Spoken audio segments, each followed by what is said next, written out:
ำสิ่งใหม่รวมพลังศรัทธายึดมั่นในหัวใจพวกเราคือเอ็ดดาสร้างสะพานแข็งแรงเชื่อมทางไปข้างหน้าคือความหมายที่สื่อเชื่อมโยงโลกใบใหญ่ให้ใกล้เพียงปลายมือคือหน้าที่เอ็ดดา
ของเราให้คนไทยได้ทำธุรกรรมคำเช้าอย่างปลอดภัยมั่นใจทุกเวลานาทีลงไปด้วยความหมายทุกสิ่งที่ทำน้อยใหญ่พัฒนาการทำเพื่อให้เศรษฐกิจไทยงานองอาจยั่งยืนพวกเราไม่หยุดคิดพวกเราไม่หยุดทำไม่ยอมเป็นผู้ตามกล้าทำสิ่งใหม่รวมพลังศรัทธายึดมั่นในหัวใจพวกเราคือเอ็ดดาสร้างสะพานแข็งแรงเชื่อมทางไปข้างหน้าคือความหมายที่สื่อเชื่อมโยงโลกใบใหญ่ให้ใกล้เพียงปลายมือคือหน้าที่เอ็ดดา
ที่เอ็ดดา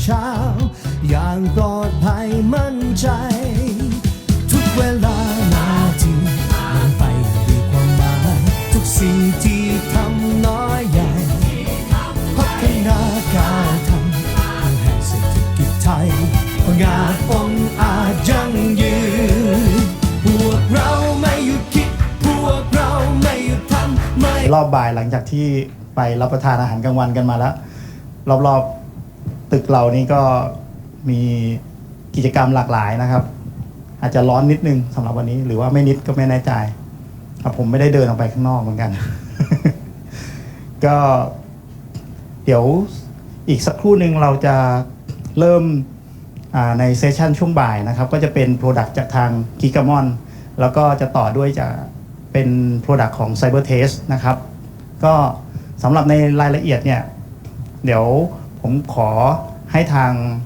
น้องบีนะครับช่วยดำเนินรายการนะครับโอเคค่ะก็สวัสดีทุกท่านนะคะค่ะในเซสชันหัวข้อแรกนะคะจะเป็น C Detect Investigate with Gigamon Insight Solution นะคะโดยคุณชุนปิงค่ะเซลล์เอนจิเนียร์จาก Gigamon นะคะโอเค Hi everyone, good afternoon.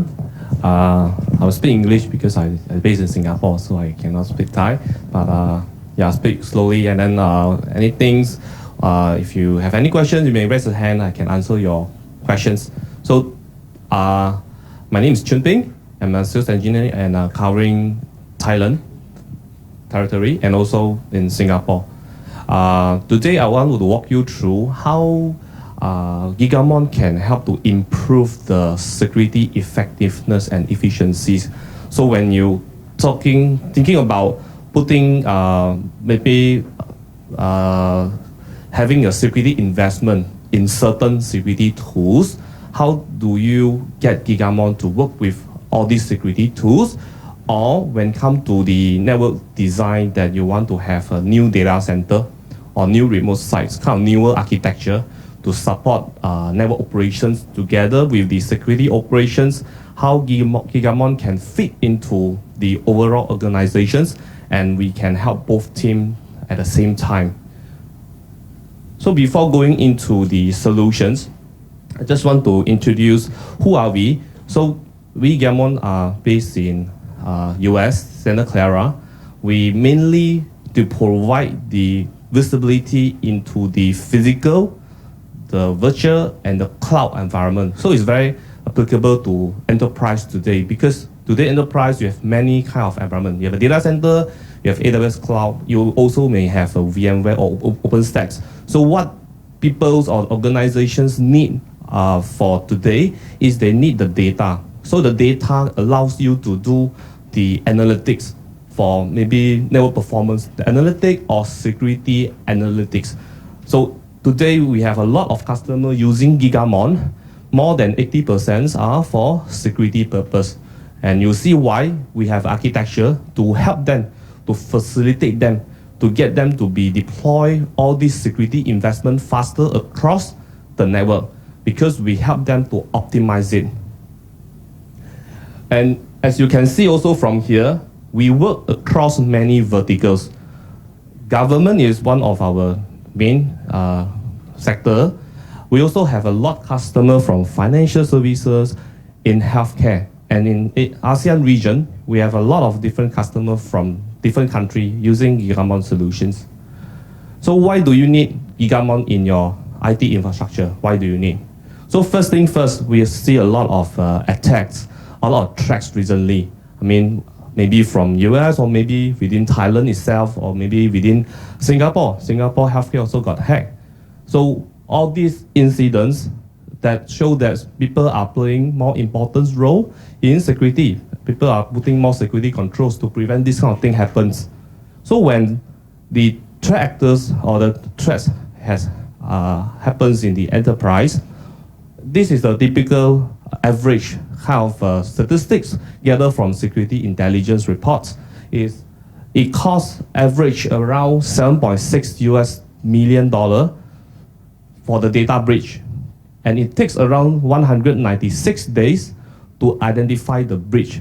So some even longer. So like Marriott, I think is few years. And it takes around 69 days to mitigate the breach. So you see it's very long. And this is just for depictions. Even like Darth Vader want to attack the rebel with ransomware. So what's the solution out there? The first thing first is you need a complete visibility. That's the first step. You need to have it. So visibility, what's a visibility? Means you can see everything. Once you can see it, you can control it. And then you can empower with it. The first thing is visibility, where this is Gigamon come in. Gigamon can provide the complete visibility into the network, cloud, as well as applications. Secondly, once you have the visibility, you can use the visibility like using any security investment you made to take the actions. Can be preventions, can be detections. And then once you have the visibility and the control, you can share the insight or the information to the different other tools that have the overall insight, such as SIEM. So this is a solution today. And where we come in is the complete visibility.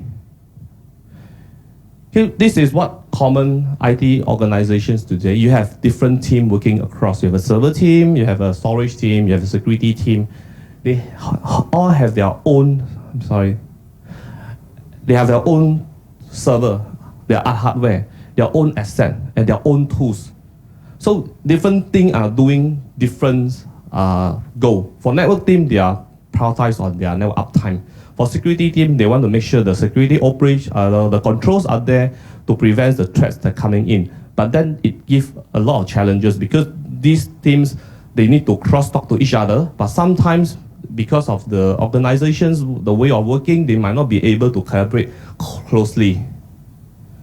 So fundamental questions, if you are targeted for the attack, is your tools able to do the detections or preventions? Is it the data that giving to them is sufficient to do whatever the tools that need to be done? And thirdly is the tools is efficient or you maximize whatever utilizations that you buy them, right? These are three key fundamental questions. So what Gigamon bring what value do we bring to the infrastructure? We are the essential elements of the IT infrastructure, means we are the catalyst for the tools. If you looking to invest into the security tools, that's where we come in. We can help to close the gap between the network and the security. Okay, so 3 points. The first is we provide the pervasive visibility across different infrastructure. And then we can provide the visibility into the encrypted channel. So we have encrypted traffic. You can look in the encrypted traffic. And the third one is we have the ability to get the traffic to where it wants. So the traffic coming from this point, you have the flexibility to steer, to get the traffic from one place to the other place efficiently. So this in turn help you to reduce the TCO of your whatever investment, especially on a security investment. So we have a use case from like Australia. They have Gigamon together with APT, with IPS solution. It saved them around 10 million across 5 years. So we do come in to help to reduce TCO and also to reduce the complexity itself because we optimize the tool usage. So across the organizations, we have different teams that can use Gigamon solutions and they see the benefit. The first, obviously, is from the security operation team because they need to deploy many security tools or the security investment. What they need is the data. And also, when they come to deployment, most of the time they need to ask the network team to give them the data. How do they get the data efficiently? The second team is the network operation teams. So for those network operation teams, they are concerned about their network performance. Is there any packet drop in the network? Their application is function well or not? So they will buy those network performance tools. The network performance tools, what they need is also data. So we can feed them the data from different infrastructure. The third one is the cloud operation teams. So if you're looking to have your organizations to extend your data center or your applications into the cloud. When you go to the cloud, most of the time, the organizations might be lack the actions on putting the security control into the cloud. So if you want to have the same visibility across the cloud and the on-prem data center, I mean, Gigamon have a solutions to provide the visibility in the cloud. And the fourth one is the service provider operation teams. So like True or AIS or DTAG, they need the subscriber traffic. So Gigamon is the solution also that they can get the packet out from subscriber, where my colleague later on will explain in more details in how do we work in the service provider environment. The first thing, this is diagram. It looks very neat, very harmony. So is the network today looks like this. So it seems like I think maybe 99% of the time, the network doesn't look like this. So the network will look something like this. You have a lot of different infrastructure across, maybe in the local like Thailand or maybe overseas itself. So your intellectual property can be sitting anywhere. Your user can be sitting anywhere. Because of this, the threats can be coming from any angle. So what do you need is a full visibility. We believe that the full visibility is a single source of truth, the network data, or we call as the data in motions. So once you have the data in motions, Gigamon will be sandwiched between the network security tools and the network infrastructure. While you deploying the security or the network operation tools on top of the network, we ensure that the network still running in the full speed. So if you deploy in 100 gig, we still want the architecture to be able to run in 100 gig, while your security tools or network operation tools are functioning or working back at the back end, at the behind. So Gigamon allows all these teams together, working together. That's how we also allow the business agility to be there, because we never hinder now any network performance. Your application still working in whatever manner that like normal behavior should have, instead of slowing down or maybe have a total outage. So this is how it looks like before you having Gigamon. You put a lot of security investment, like all these two together. You connect to different part of the network. So let's say maybe this part of the network, you want to connect 6 different tools. Can be from security team, can be from many teams, to see the same data. In today's world, without Gigamon solutions, you can't do that, because there's only one time you can take out a packet and then send to maybe 1 tool at the most, or maybe 2 tools. So there's a challenge. You want to deploy so many tools across the network.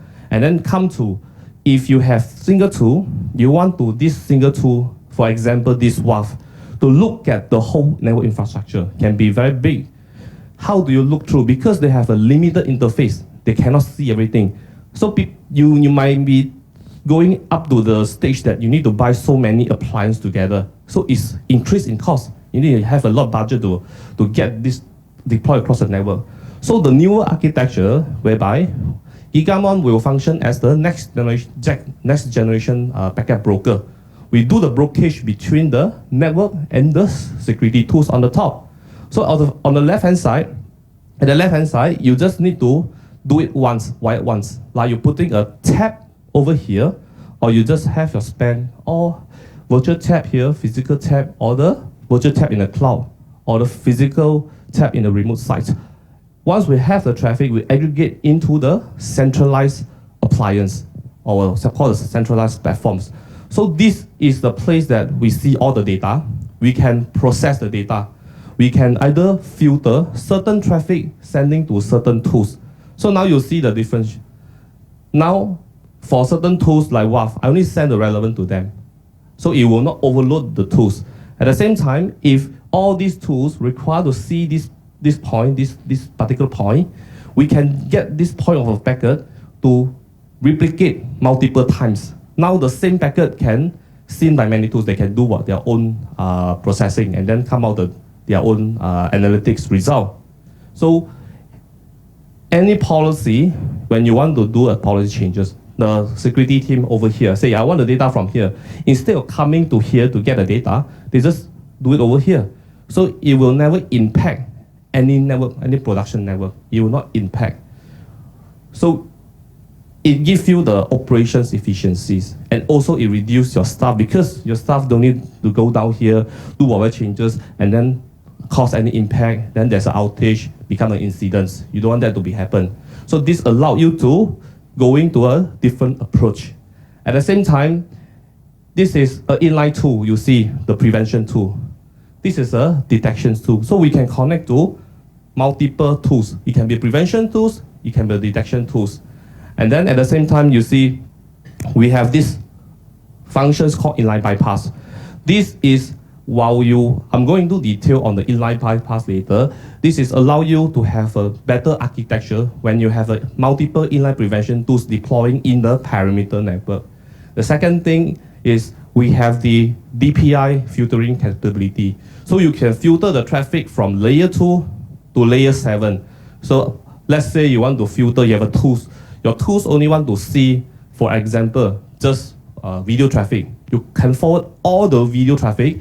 Even every traffic is in port 443, is encrypted. We know this is a video traffic. We forward all the video traffic to that particular tool. Coming the next is the metadata engines. So this is a offloading functions. Gigamon can convert whatever packets that's sent to Gigamon platform. We will convert it become a net flow packet and then sending to the flow collector. So if you're looking to deploy different flow collector from network, maybe like SolarWind, maybe from Kentic, or you're looking to have a flow collector from security tools, maybe like Cisco SelfWatch and other kind, we can send all this net flow to different flow collector in sample or unsample. So the next one is we have the network traffic analytics, or people call NDR, network detection response. So the data we see over here, we can send to the SaaS-based network detection response platform. From there, you can do the threat hunting and incident response from this platform. So you see, this is a single architecture that when you come to looking that, especially having a tools connect to Gigamon, it allows you to have an efficient way to deploy across. So just to show you, just now I already mentioned, before have Gigamon, because of the way you're connecting ad hoc to the network, maybe using span, right? You only see certain part of the network. That's why your tools, you maybe spend 1 million, 2 million USD, buy one tool, but you only see this part of the network. I think it's very costly to do that. Then once you have a packet, they also process all the irrelevant traffic. So for Gigamon, then you see that now you can see everything, all these different infrastructure. On top of it, we'll ensure that you can have a policy to send, to get the right traffic, sending to the right tools. So now you optimize the usage of the tool, the security tools. That's how you increase the security reliability. And then this is our ecosystem partner. We have a lot of ecosystem partner work together. I think commonly that you know of is all here from the security side. And this is the network. Across the cloud platform, like over here, we work with different cloud provider, from a public cloud or the private cloud provider. So as you see from here, if you have all this security investment has been made using this brand, you can go and Google and search Gigamon and these particular tools. We have a joint solution brief, and then we have a lot of customers already deployed multiple brands connected to Gigamon because they see the value. So I have a use case to share to you. In Thailand, we have one customer, they buy one tools, they connect to the network, but then they cannot sign off. The SI cannot sign out. Why? Because the data they get is insufficient. They cannot see everything. So at the end, they have to buy Gigamon to allow them to see all the network segment so that the tools they purchase can see everything. So this is the technology allow you to allow this tool, because all these tools have one requirement. There's only one main requirement, which is the data. If they don't have the data, they cannot process. You give them the rubbish in, they'll rubbish out. You give them the right data, they'll give you the right result. Yeah. So what's the actions you can do using Gigamon? First, this one is the visibility. You can access, crawl across different network segments, get all the data. Once you have a data over here, you can enhance the data. Convert to net flow, I mentioned just now. You can perform the SSL decryptions. There's a compliance requirement. If you want to see into the SSL channel, we can do it. Or you can deploy the inline bypass. So coming to inline bypass, you have a security prevention tools, doing all the preventions. While doing so is the right way to do because you need to prevent people to coming in first. But in security tribe, you have CIA. So A, availability is the main one. If you do not have the business applications or data is allowed to be accessed from outside, then the security control is not meaningful, it's useless. So you need to ensure the network is up so that the customer can come in while the security control is in place. So the inline bypass is help to solve the availability portions. You also can see we can load balance or load share the same traffic to multiple tools that help you to scale the traffic to multiple security tools. So example, if you have 110 gig tools, your network is year 2 or year 3, you scale up to, let's say, 40 gig. Then how do you, are you going to buy a new box or are you going to buy a smaller box but doing scaling out? The second options will be cheaper comparing you throw the old box, buy a new box. So this allows you to do a scale out architecture. Then the tunneling, we can tunnel the traffic from remote sites back to the centralized site. So if you have multiple branches, those kind of business, you need to have a visibility into the remote sites. That's why you use the tunneling when it comes to the incident response. You want to find out what's happening at remote site. Maybe the attacker go to the remote site first. This allows you to backhaul the traffic from remote sites back to the centralized site. Then port aggregations is we can aggregate multiple traffic from multiple points sending to the single locations. So at the same time, we have the reduce functions. We can reduce the duplicate packet because you capture so many packets. Sometimes if you send the duplicate packet to the same tool, they have a false alarm or maybe they are not optimized to do it. So we can remove the duplicate packets. If there's a situations you have a kind of a network, maybe you want to look into the MPLS network, you want to look into SD, software-defined networking, which is running VXLAN. How do you get the VXLAN traffic sending to the tools? So we have solutions to take the header out before sending to the tools. So I'm sharing now, just now what I mentioned is high level. I just verbally go through. This is going into more detail so that you can have imaginations how we do that. First thing is, the first thing that is very critical, you need to have a reliable access. How to get the data from the network out first. That's a main task. So we have an architecture whereby remote sites, virtualized, and the cloud, you have all the tapping point. So this is typically handling by your network team. Your network team is in charging of the network operations or the network infrastructure. On the down here, you have a server team or the private cloud team. We also can take the data out, sending to the same platform. On the right-hand side, you have the security team and the network team together, depending on the requirement.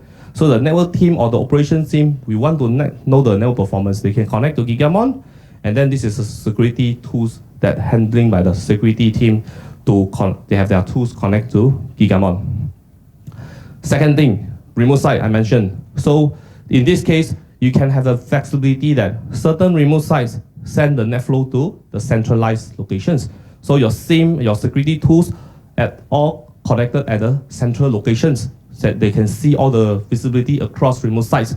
And when come to a time that you need to do something or do incident response, you can backhaul the traffic directly back to the centralized locations so that the tools here can see the traffic in full packet length. So the next one is we have the visibility into the private cloud, as I mentioned. So every hypervisor, there's a Gigamon VM series that taking the traffic and then sending to the physical tools. So whatever physical tools that you invested, there's no need to reinvest into virtual site. We just take the traffic out, we send to the centralized physical tools. Public cloud, AWS, Azure. So this is the architecture. If you go to cloud and you're looking to deploy multiple security tools inside the cloud, every security tools need their own agents to take the or mirror the traffic out. While doing so, you get a result, but it will increase the cost. Because every mirror traffic, you increase the t-shirt size. So once you increase t-shirt size, just for security purpose, it doesn't justify for your business. So what we do here is we consolidate. You only have one copy sending out to the virtual Gigamon appliance. From there, we aggregate, we send to the centralized tool. So the t-shirt sizing is only one for one agent. The rest, just send to a centralized tool. So this is showing you that you're sending from cloud environment to cloud environment. There's also a flexibility to send from here, go back to your on-prem data center if there's a need. So you have a flexibility to send inside the cloud or outside the cloud. Next one is, usually we see customer, after they get the data, most of the time, they want to remove the duplicate packet because you have multiple tapping points. Even you are using span sessions, you're spending from multiple ports, the traffic in and out from different ports. So when you send to certain tools, they might not be good enough to do the deduplications. Certain tools have a deduplications functions to remove the duplicate packet, but you will decrease the power of the, or what we call the functions of the box. Sometimes the tools itself is not good at handling duplicate packet, because when you send the duplicate packet to them, they give you wrong information or wrong output. So using Gigamon, we can remove the duplicate, or offload the duplicate packet, remove the duplicate packet from the tools itself. Next one, the inline preventions architecture. So if you looking to deploy so many prevention tools, I see a lot of customers around the globe, not only in Thailand, when they're looking to deploy many in prevention tools. This is the architecture they're putting in. So what's the problem? First, you want to do patching or the security prevention tools having some malfunctions, the whole network will go down, your business being impacted. Secondly, this link, let's say you decided to go for 40 gig. Are you going to buy 40 gig tools just to connect for this, even though the traffic throughput is only 10 gig? So the cost will be increased tremendously because of this 40 gig link. Thirdly, if the traffic going through, you need to go through all these three tools to increase the latency. So some traffic might not be required to go through, let's say, just WAF, but it forced to go through. And when come to certain situations, you want to do troubleshooting. How can you move the IPS out temporarily so that you know that IPS is not causing a problem? In this architecture, there's no way. You need to isolate one by one. You take out the wire, you try, then give you a lot of problem because big outage. This is a different architecture. So you can use this architecture. Gigamon appliance sitting in the middle, sandwiched between the north layer 3 node and the south layer 3 nodes. The traffic will chain across. We can have a policy to allow you to say that certain traffic go through all the tools. Certain traffic, just IPS. Certain traffic, totally bypass. There's no need to go through the tools. So I have a university that tell me they deploy one APT tools. The APT, when the tools itself is overloaded, and then the student the activity is picking up. So they want to bypass certain traffic, like the 0365 traffic is encrypted, you cannot see. So they will use Gigamon solutions to bypass the 0365 traffic so that the APT tools is not being overloaded. Else the whole internet link will be congested because of this APT tools itself is slowing down the whole network. So you have a flexibility to take certain traffic out. Secondly, when you come to maintenance, you want to apply your patch, do the software upgrade. How do you, let's say for this ATP tools itself, there are three tools. You can share the traffic across three tools. When it comes to patching, you can just have a configuration saying this ATP will temporarily go down. So when it goes down, the traffic will just go to these two ATP. So your business is not impacted and your security control is still there. Then you do your patching. When you finish your patching, this tool will come back up. Traffic, you'll load share back to 3 tools. So this will ensure you that this particular architecture, it helps you to have a zero downtime inline preventions architecture. So you see from here, there's a maximize for the network team, the availability and the resiliency. And for the security team, they're looking to deploy new tools. Let's say next year, you have a new vendor, they're coming up with the new tools. How do you just connect to network without rip out the wire and then reconnect the new tools? This one allows you to do that. Just connect it to Gigamon, set the policy saying that just go to that tool. You can have the new tool just connect to Gigamon in maybe 5 minutes. So this is, when it comes to deploying, it's very easy. Just define the policy, you just drag and drop the tools. You drag it here, drag it here, drag it here. You click deploy, that's it. There's no need to do any configuration or anything. Easy. The next one, the same architecture just now you see, the inline bypass. We also can perform the SSL decryption on top of it. Because of what? By 2019, which is this year, Gartner predict that almost 80% of traffic is encrypted. So if your organization have a security policy, want to look into certain encrypted traffic. So this same architecture allow you to only decrypt the traffic one time, send to multiple tools. So by doing so, you can save the cost. Because usually if you enable all the security tools to do the SSL decryptions, it will increase the cost. The sizing of the security tools maybe need to increase by 40 to 50%. Every tools add up, it might be a humongous amount. Second thing is, you increase the latency. Because of the SSL decryptions, you do it every tools. Every tools need to decrypt, inspect, re-encrypt. 6 tools, you do it 6 times. So the latency will be going up. This is the same architecture you see just now. All the inline tools connect to Gigamon. The outbound tools also can connect to Gigamon. We decrypt over here, and then we chain across. The same clear text traffic can pass to the out-of-band tools. So you only do it only one time over here. The rest, they'll see the clear text. So coming is, we know that now network data is going up and up, especially you have 5G. The data center going to 40G, 100G, maybe coming is 400G. So many data. And also the digital transformations from all the enterprise. You want to convert all your business to have a digital, then you have a lot of IT asset. So how do you have all the security tools catch up with the network speed? There are so many tools out there. All the tools need to catch up with the speed, which is very difficult and very costly. So people will use NetFlow. Because NetFlow, you capture it, you just take 1% or 2% of the total raw traffic, but it allows you to see into all the critical informations. So of course, most people, you can turn on the NetFlow in the router or the switch or firewall, even firewall. But the challenge is, once you turn on the NetFlow will use the CPU to look into the raw packet and then convert to the NetFlow. So this will have the CPU impact to the production network. So your production network might not be stable, your routing might be flapping. This kind of funny issue might be coming out. Depends on the traffic throughput. So day one you turn on, you might not see problem. After 6 months, suddenly your traffic throughput increase. Then you'll see problem because of CPU spike. So what we do from here, we can offload the NetFlow from the production network. We just get the traffic from the network, just now the reliable access of the data.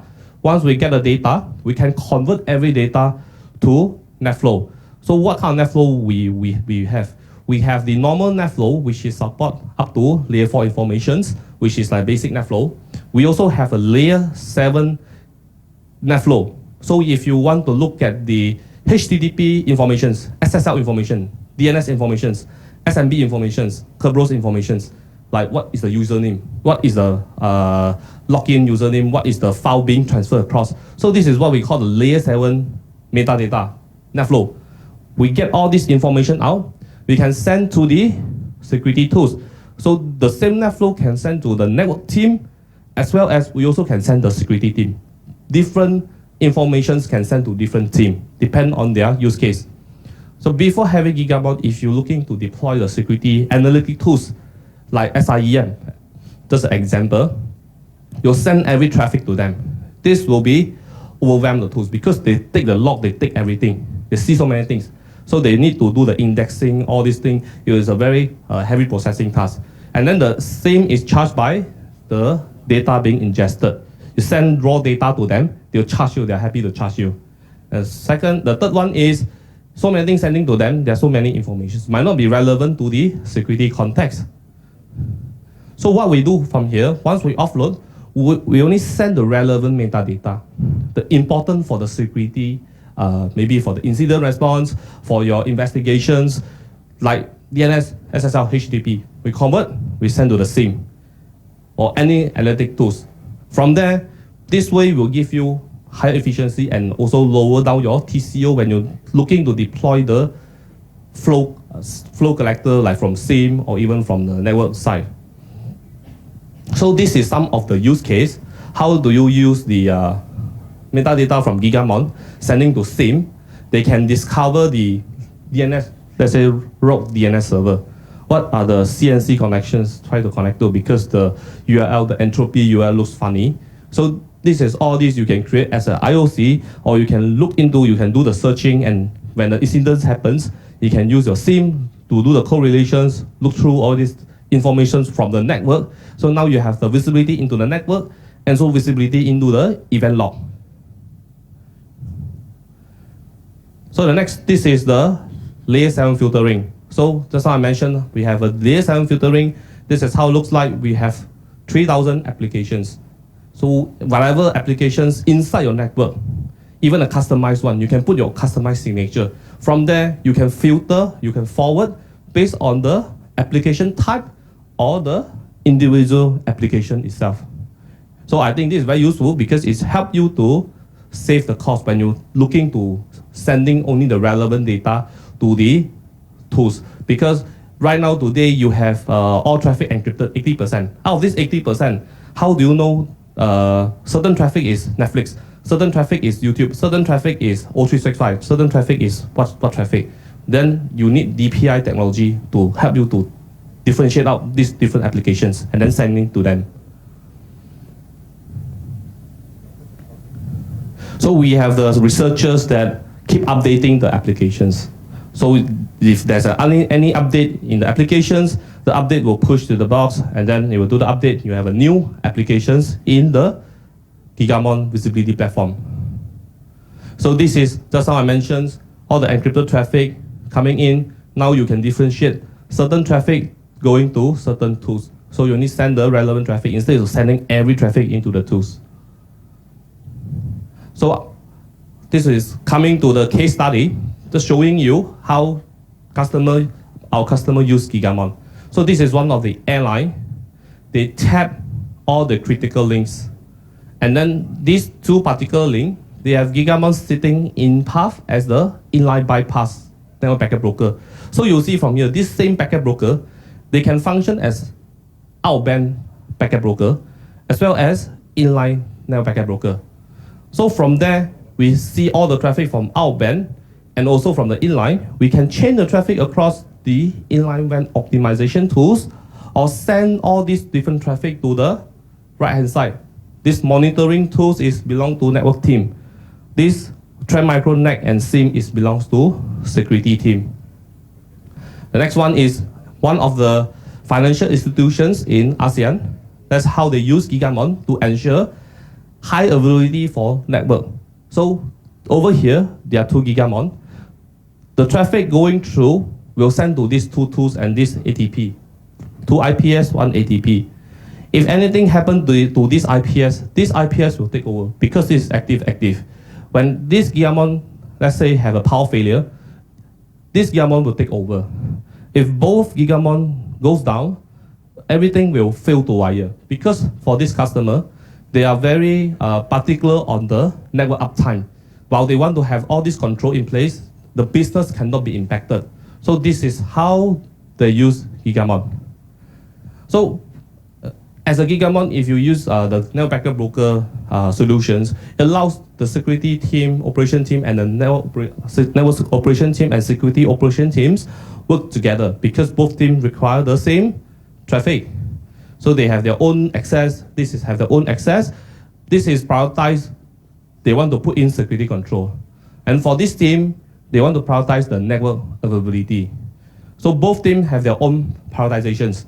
We allow them to coexist together and work together.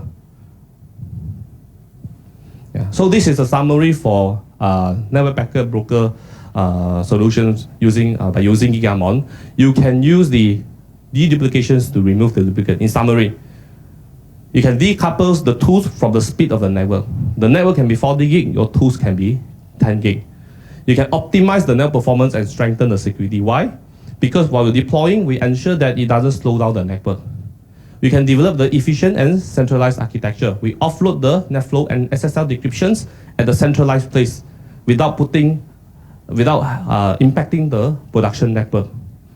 There's a metadata, especially for threat hunting or for efficient way to store all the data. So metadata is the way to go. We can convert all this raw packet to metadata. We offload the NetFlow from the network infrastructure and we enrich with the more informations, the layer 7 informations.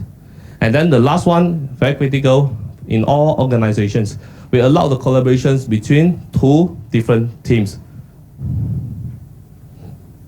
So the last sessions I'll go through is our network traffic analytics, or what we call the NDR solutions from Gigamon, which allows you to do the threat hunting, incident response. So this is the portfolio. Just now I mentioned whatever the functions or the features or whatever use case I mentioned was from below here. So on top, you see network team will monitor their network using the APM and PM.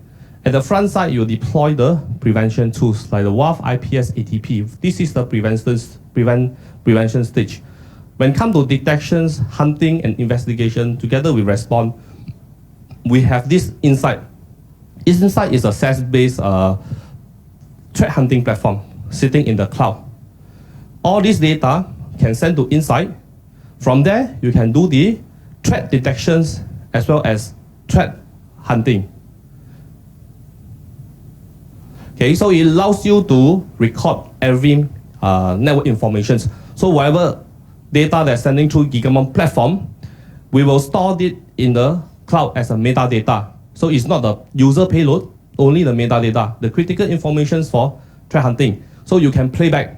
Let's say the threat is not identified maybe during day number 1. By day number 100, the threat has been identified. You can play back the whole thing and then see from day 1 who is being infected because you store all the data in over there. So you can play back and then you can do the incident response and threat hunting to see who is being impacted. We can enrich the information because all the layers of information just on the metadata I mentioned will be sending to the Gigamon Insight. So this allows you to investigate using all these informations. So mainly for Gigamon Insight, this product is mainly used by the SOC team. So that's now whatever security tools in the previous one mainly maybe is used by security operation team, but Gigamon Insight is mainly used by SOC. So if you have a SOC, you want to do more than event log, you want to see network traffic, to do the threat hunting using network traffic, this is the platform allows you to do the proactive threat hunting for attackers. Then it allows you to cut investigation time because the searching capability is very fast. The response time is very fast. It allows you to play back the whole thing. And then you can streamline the investigation because everything is at a centralized place. So this is example of the UI. It's a simple interface to use. You can do a searching here. Then some of the, you can look at what's the sensor. This is fully managed sensor and which are the locations and what are the detections over here. Then this is your own customized detection signature or the signature that has been created by our ATR team. So at the US side, we have an ATR team looking across this data. Then we can create the detections on top of it. So any threat intel or any new threats that we identify, we create a detection straight away from your network, even though you are not creating this, you have not seen this attack before, but because of this is a shared intel, you will start to see a detection if any threats that's happening in your environment. And if there's a threats being identified, the detections will come out. There's a steps to lead the SOC analyst to go through what actions to remediate the threat, because there are so many threats, right? So you need to have guidance. Maybe the SOC analyst not seeing so many, not so experienced. So there's a guideline to tell you what to do in order to mitigate the threats. And from here, if you would like to do the threat hunting, you want to find out what's happening. So this allows you to do the extensive search from here. And the response time from the result is very fast. Okay, so overall, that's what you see.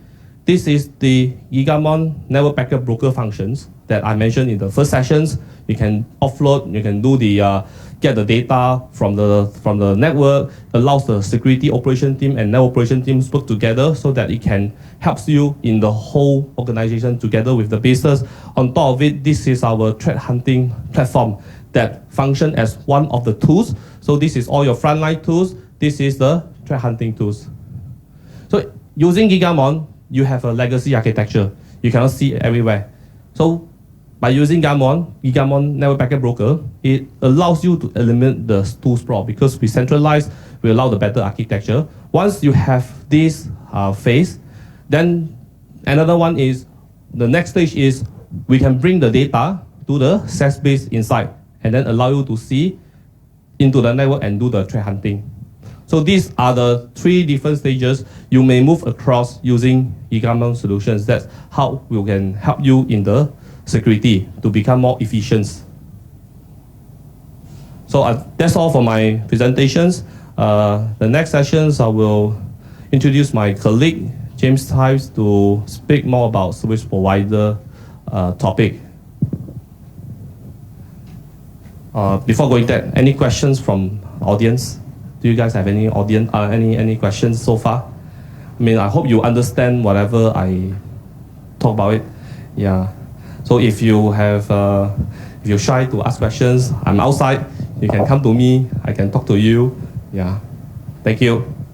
ขอบคุณครับ ขอบคุณคุณชุนปิงมากนะคะ แล้วก็เดี๋ยวลำดับต่อไปจะเป็นคุณสิทธิพงศ์ค่ะ Product Manager จากบริษัท Enforce นะคะ จะทำการแลปอัพให้อีกทีนึงเป็นภาษาไทยนะคะ เพื่อความเข้าใจมากขึ้นค่ะก็อาจจะงงๆนะครับก็ถ้าใครเคยได้ยิน Gigamon เป็นครั้งแรกก็อาจจะงงว่าเขาคือโซลูชันประเภทอะไร Gigamon เกิดมาเพื่อช่วยงานในเรื่องของลูกค้าที่ในระบบเน็ตเวิร์กครับมี tool ที่ทำการวิเคราะห์ security หลายๆตัวนะครับซึ่งทุก tool เนี่ยเขาต้องการ data ใช่ไหมครับ tool ที่เป็น inline ก็ต้องการ data ที่วิ่งเป็น inline วิ่งขวางระบบนะครับส่วน tool ที่เป็น out of band ก็ต้องการ raw package ก็คือการโยน traffic ก็ให้เขาวิเคราะห์เขาเนี่ยพอองค์กรที่มีหลายๆ tool แล้วเนี่ยมันเกิดการเขาเรียกว่า oversizing อย่างเช่นเราต้องการวิเคราะห์เว็บแอปพลิเคชันแต่เราต้องโยนทราฟฟิกทุกชนิดเข้าไปเลยเพราะนั้นเราก็ต้องซื้อ throughput ที่ใหญ่นะครับซึ่งทุกวันนี้ราคาก็ตกกิกละล้านนะคร่าวๆนะครับทำให้เกิดการ oversizing แล้วก็ระบบ SIEM ที่วิเคราะห์หลอกทุกวันนี้นะครับเขาจะมีความสามารถในการปั๊ม net flow เข้าไปนะครับปัญหาที่การปั๊ม net flow เข้าไปเนี่ยก็คือต้องไป turn on net flow ที่สวิตช์ทุกตัวในองค์กรนะครับถ้าถามว่าสวิตช์ทุกวันนี้แค่เขา routing switching ก็หนักพอแล้วนะครับแล้วสิ่งที่ net flow ส่งมาก็จะเป็นการส่ง net flow แบบสุ่มออกมานะครับซึ่งใน security เนี่ยเราต้องการ net flow ที่มาแบบไม่สุ่มต้องการแบบ 100% เลยซึ่ง Gigamon ช่วยตรงนั้นนะครับอันนี้คือในพาร์ทแรกก็คือช่วยเรื่อง tool spawn นะครับทั้ง inline tool out of band tool นะครับ Analytic Tool ทั้งหลาย SIEM Web Application Firewall IPS ทุกอย่างนะครับเอามาสร้างแพลตฟอร์มแล้วใส่เข้ามาด้วยกันนะครับคราวนี้ในส่วนเสริมตอนท้ายนะครับจะเห็นว่ามี Threat Detection เขาเรียกว่าเป็นระบบของ Threat Hunting นะครับ Threat Hunting ก็ต้องการ Data เหมือนกันแต่ Threat Hunting ของ Gigamon เนี่ยจะเป็นการซิงก์กับ Cloud นะครับแต่เราไม่ได้ส่ง Data ขึ้นไปนะครับ Gigamon เนี่ยรับ Data เสร็จทำการปั่นเป็น Metadata นะครับแล้วก็ส่งไปให้ทีมที่เป็นCloud นะครับเป็น SaaS based ทำการวิเคราะห์แล้วก็ช่วยค้นหาว่ามีภัยคุกคามอะไรที่อยู่ในองค์กรเราบ้างนะครับซึ่งตรงนี้จะเป็นคร่าวๆของ Gigamon นะครับถ้าหากว่าลูกค้าท่านใดมีเพนพอยต์นะครับเรื่องของการบริหาร Data ให้กับ Tool เนี่ยก็สามารถสอบถามผมก็ได้นะครับเดี๋ยวหลังจากนี้ผมขอโยนเซสชันต่อไปนะครับขอบคุณมากครับค่ะในเซสชันถัดไปนะคะจะเป็นในหัวข้อ Gigamon Service Provider Solution นะคะโดยคุณเจมส์ไทยค่ะ Sales Engineer จากบริษัท Gigamon ค่ะ Thank you. Hello, Sawadee-krap. Thank you for having me here. It's great to be here to welcome, to be able to share with you our Gigamon service provider solution. Before I start, actually, I would like to have a show of hand. So, any of you have a knowledge about mobile network? Are you working in telco space? Can I have a show of hand? Maybe you work for like AIS, True, DTech. Okay. Nevertheless, I hope that today you can benefit. So beside enterprise networks, so for our solution, we also able to provide some kind of solutions for the mobile network. Okay, even like AIS and True is our customer. All right. So and moving forward, so Thailand obviously is going to be like the rest of the world, moving to 5G. So there's the upcoming network, mobile network evaluation. So I'll share with you on some of the topics on some of the solutions we have for the 5G and for virtualization. All right. So I just want to introduce to you that we have around these are some of our customers. All right, and we have 8 of the top 10 mobile operators all over the world is our customers, and we have customers in healthcare, federals, and also tech companies, and also 83 of the Fortune 100 companies.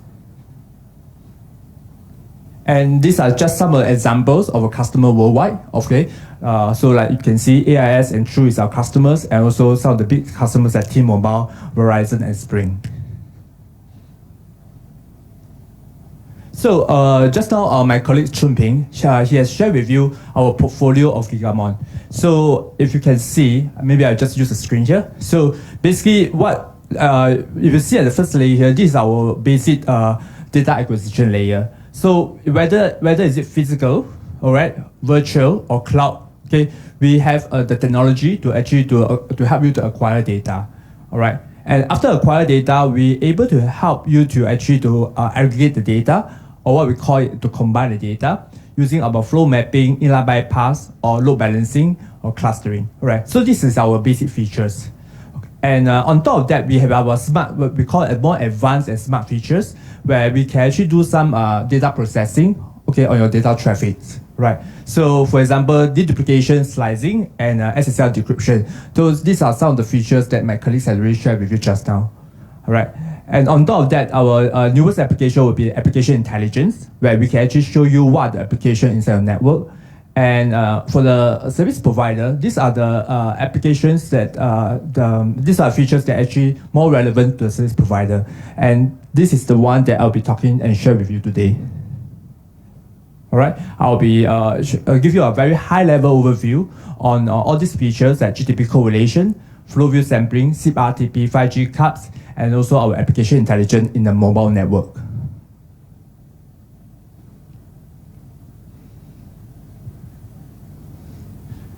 Okay, for the mobile network, I'm sure all of you are in the IT industry, so you understand different protocol. So one of the most common protocols that used in the mobile network, we call it GPRS tunneling protocol, or we call it GTP protocol.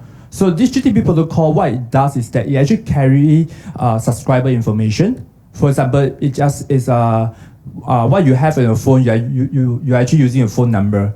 But in the GTP protocol, okay, it actually contains information like IMSI. It's actually a SIM card, okay, your SIM card ID. So before you can even use your phone, you have to insert a SIM card, okay, and inside the SIM card, it has the SIM card ID, Right, and inside SIM card ID, you have the MAC address of your device. We call it email. All right, and also the MSISDN, which is actually your phone number. Right. So in the mobile network, so this GTP protocol, it contains information of who of the subscriber profile. That means it's your information. Okay, who you are. Okay, what kind of service that you subscribe on your mobile network. Okay. And another part of the GTP protocol is called the GTP-U. It's a user plane. Okay, user plane actually carry data on what you are doing, whether you are using WhatsApp, you are using Line, you are going to YouTube. All right. So basically, you just have to remember for GTP protocol, there are two parts. The GTP-C, we call it the control plane, and the GTP-U, we call it the user plane.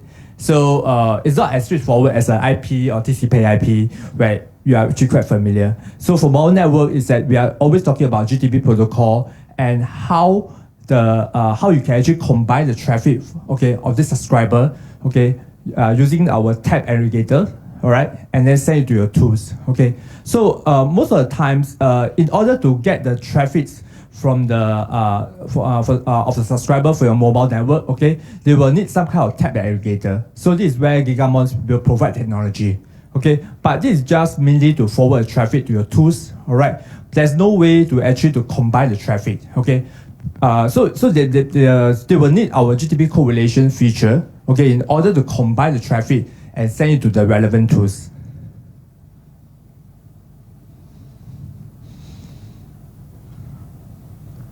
So if they use our flow mapping and GTP correlation feature, what it does is that every subscriber, to subscriber A, B, C, and D, okay, we can identify, okay, who are these subscribers, okay, and then using our flow mapping rule. Flow mapping rule is just a simple, it's just a rules, okay, to tell our application what you want to do.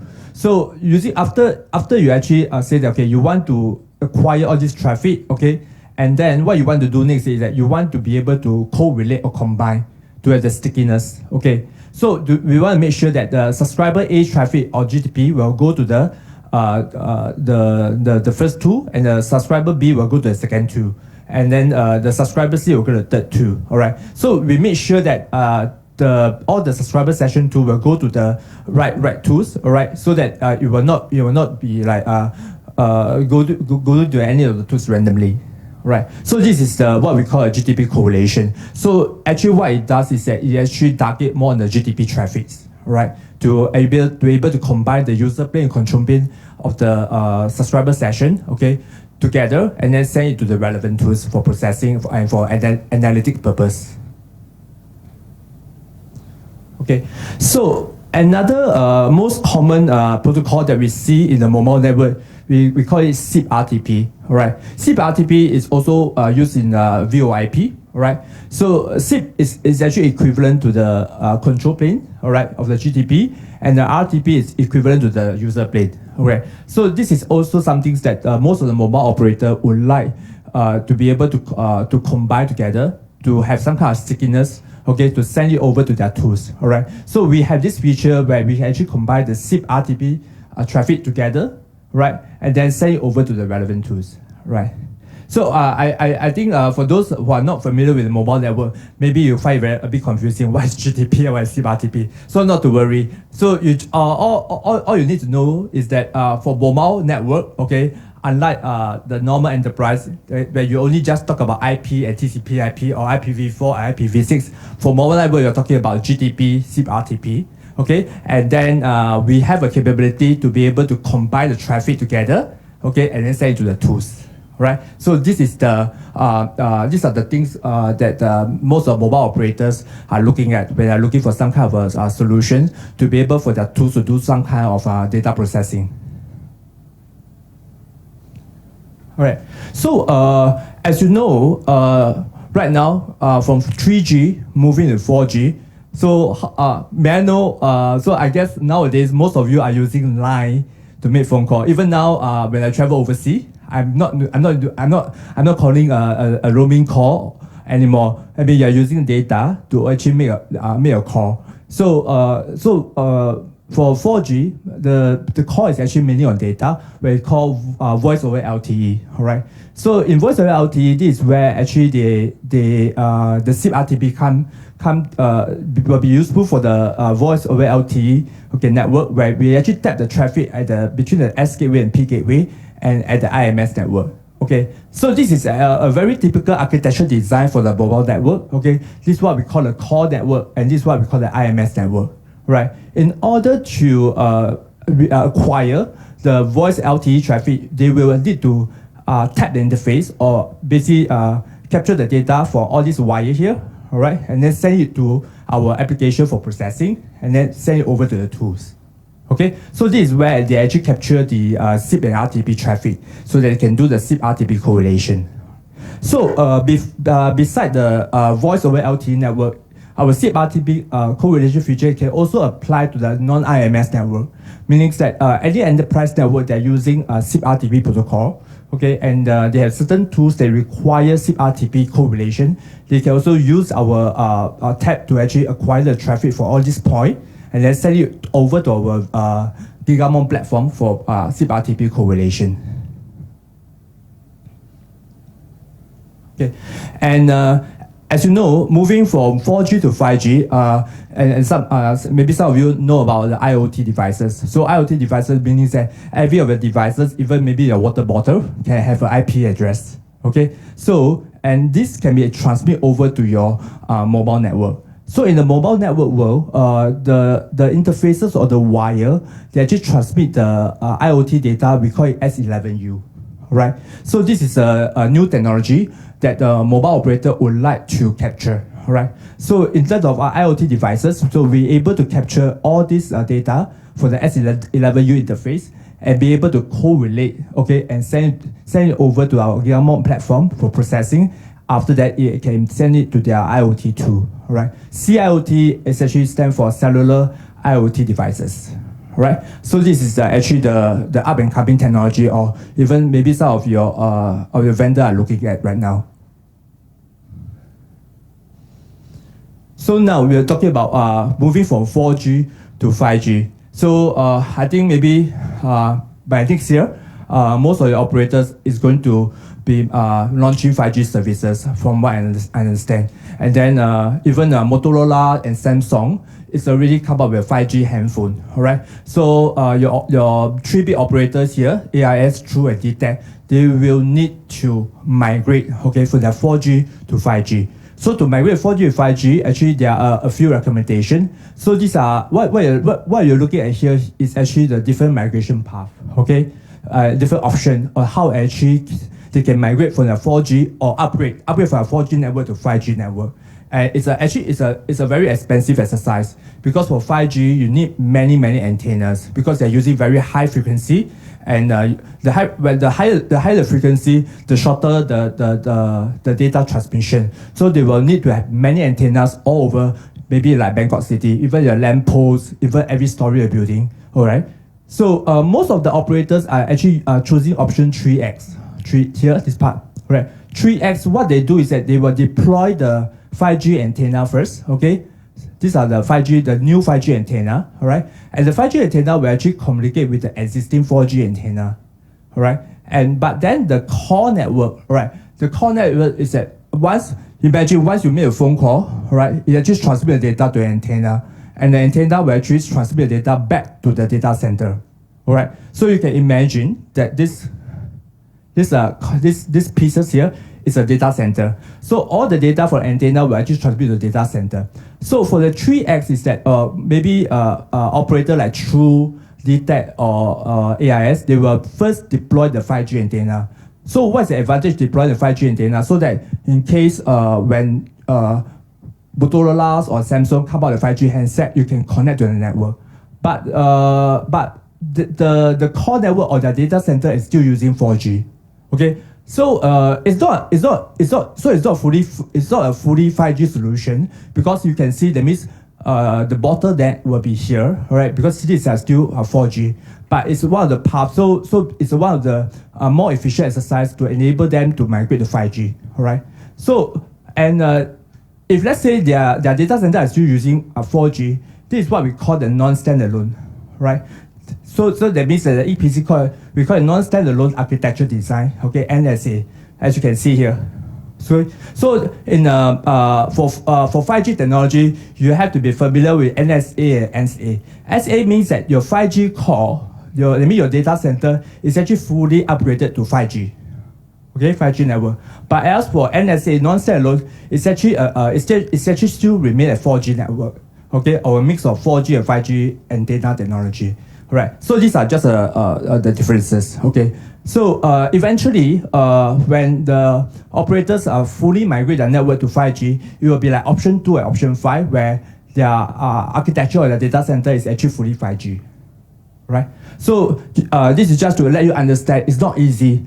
It's going to be take some years, okay, for operators to migrate from 4G to 5G, because it's quite an expensive exercise. There's a lot of work to be done to upgrade their infrastructure. But actually, that also means a lot of business to many of the system integrators, because they have to upgrade everything in their port from maybe current 10 gig to 40 gig to 100 gig. All right. And another new terms that you have to learn about 5G is called the control and user plane separation. So as I mentioned just now, GTP is actually the main traffic of the mobile operators.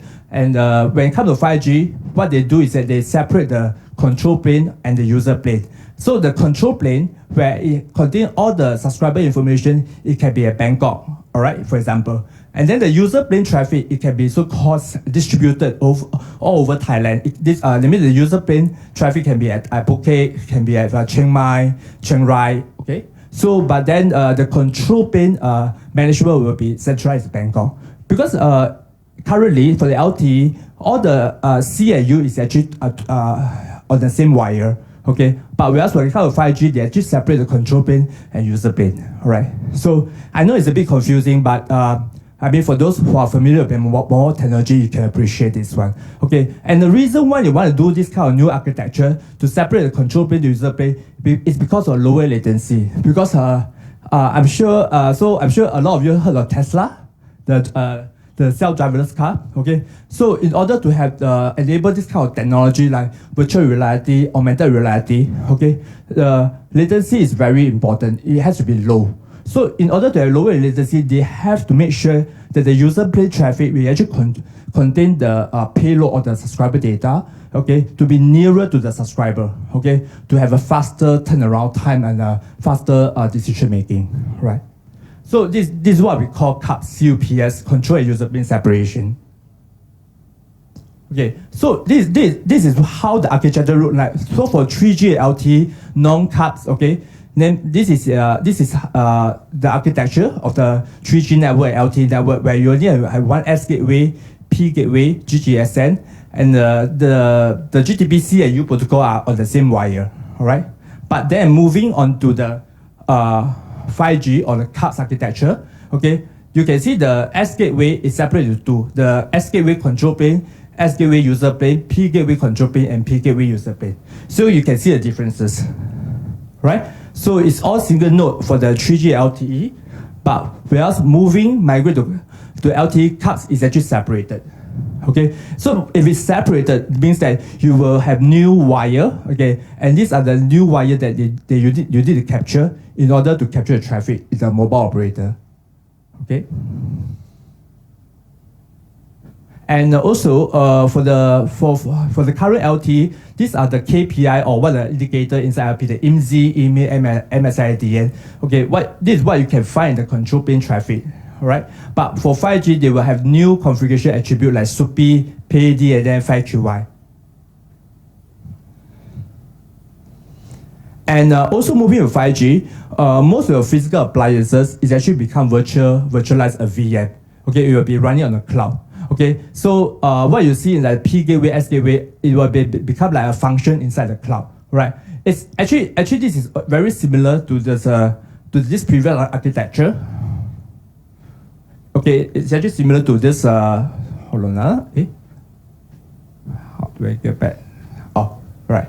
So if you can see the S gateway, P gateway here. Okay, when they go to fully 5G, this is actually represented by AMF, SMF. okay, UPF, all right, it's actually become a virtual software. It's no longer a physical appliances, all right. So this is 5G.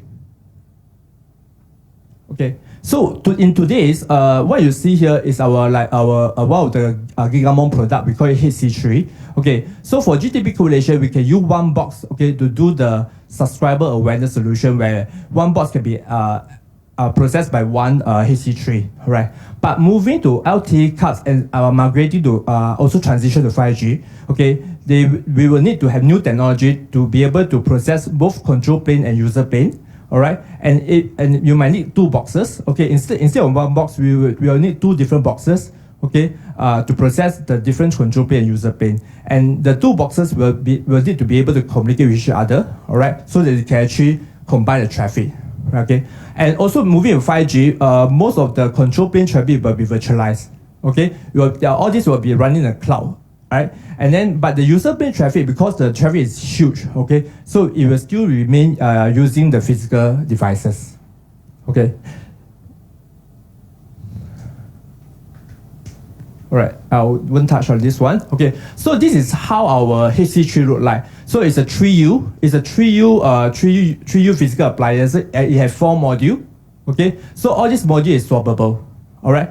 So this is where we done all the processing, all the GigaSmart processing, the inline process, the GTP correlation, right? Where all the advanced processing can be done inside the HC3. Okay, but as we move to 5G, all these physical appliances will become software, and this is our software version, right?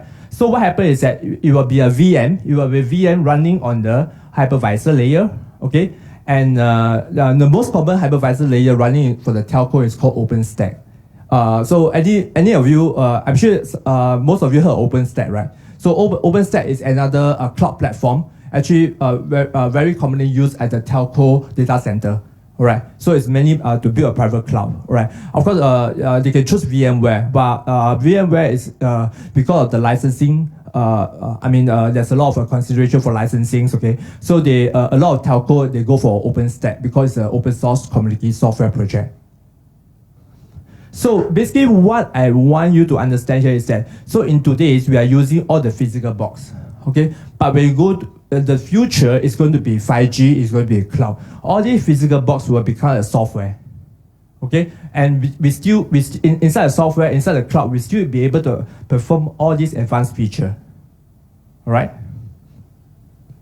and this is how it's going to work in moving to 5G or moving to cloud. So the telco will be using OpenStack as a hypervisor platform. Okay, so OpenStack is actually an open source project which consists like Glance, Horizon. These are all the different project components, right? So on top, inside the OpenStack platform, it's going to be all the virtual function. So in today's, even the virtual firewall, virtual IDS, IPS, is going to be all software, no longer physical. Okay, it's going to running on top of all this so-called hypervisor layer. All right, so these are all your hardware, and then these are all your OpenStack software, and these are like all your virtual machine. All right, so for us, our Gigamon, the physical appliances is also become a software function.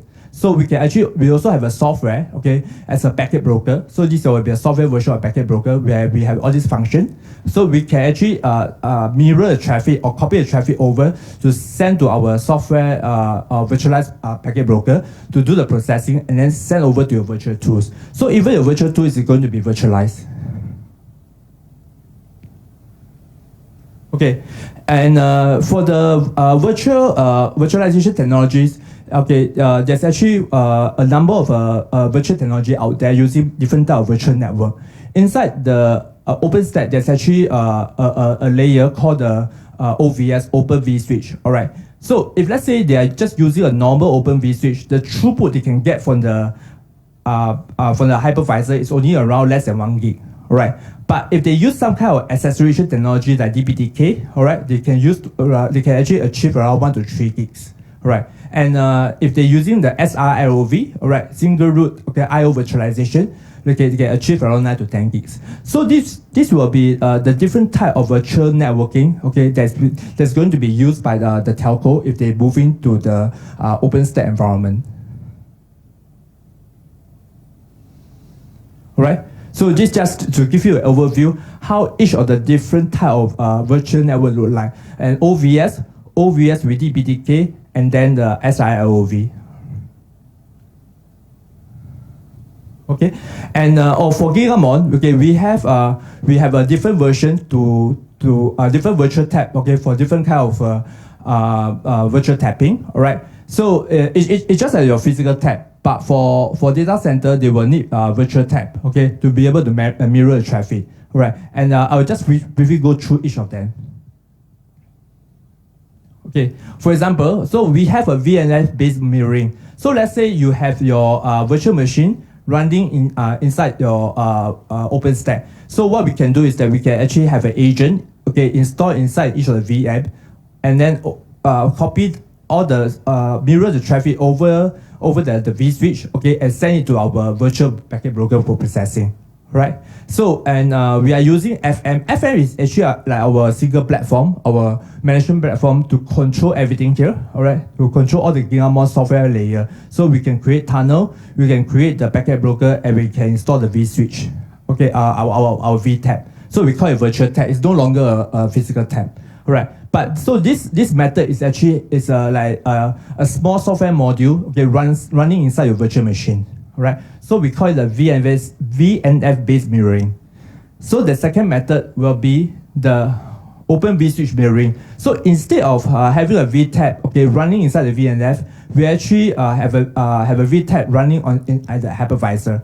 Okay, so the vTap will be running at the hypervisor, so it can actually mirror the traffic for the VNF, and the same thing, it will be controlled by our FM, and then send it over the vSwitch. And then through the tunnel, it can actually forward to your tools. All right. And also, have any of you heard of container? Okay. So container is a lighter version of VM. All right. So moving forward, most of the even AWS, Azure, they are also moving to container. So for containers, okay, the way we mirror traffic is that for containers, the virtual network will be using either Flanner or Calico.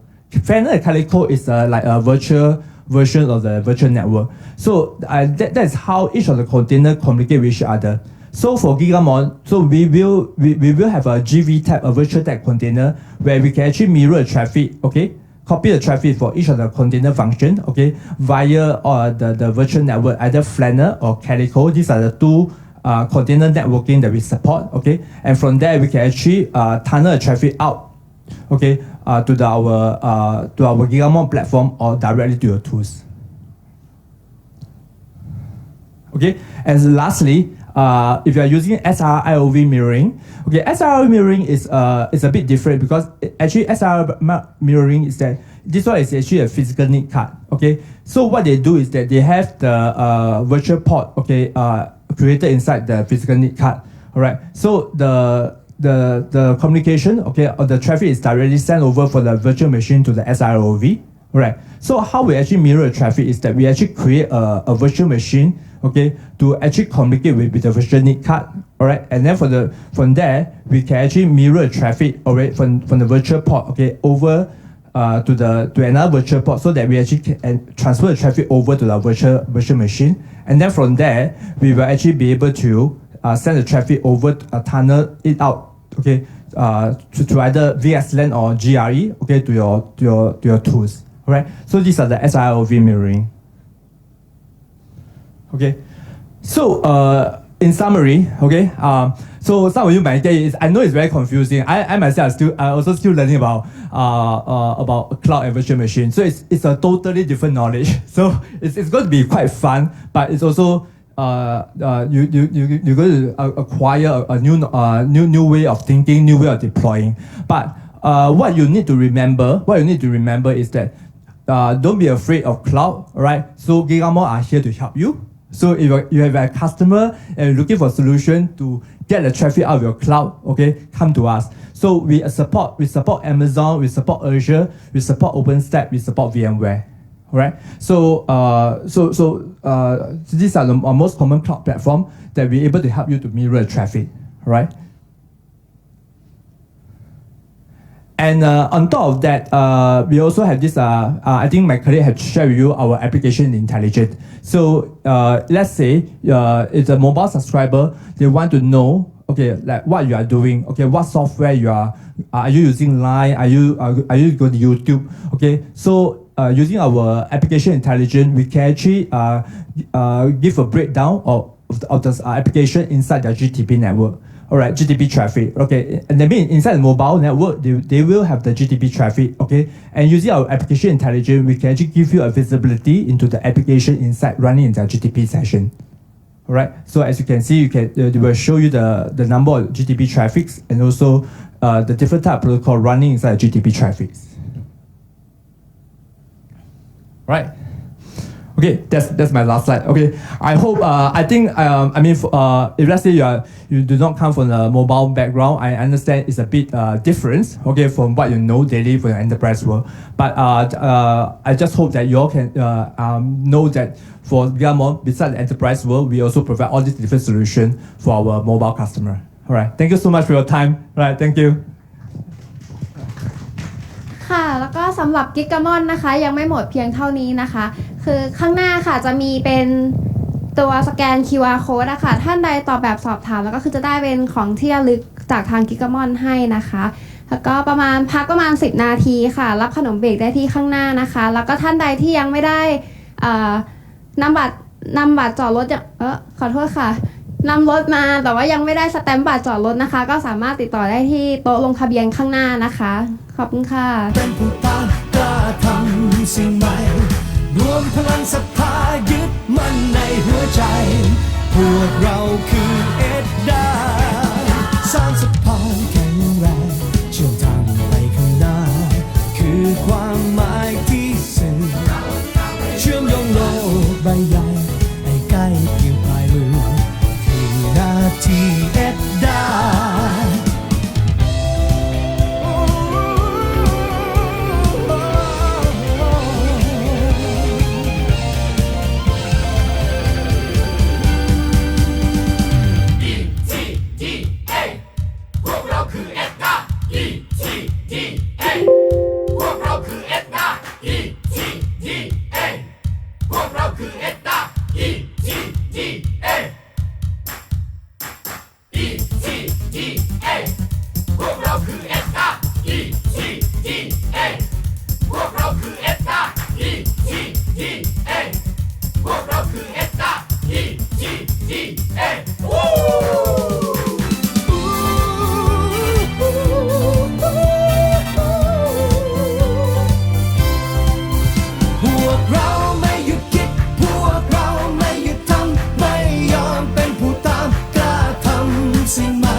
เราคือเอ็ดดาสร้างสะพานแข็งแรงเชื่อมทางไปข้างหน้าคือความหมายที่สื่อเชื่อมโยงโลกใบใหญ่ให้ใกล้เพียงปลายมือคือหน้าที่เอ็ดดาเชื่อมโยงโลกใบใหญ่ให้ใกล้เพียงปลายมือคือหน้าที่เอ็ดดา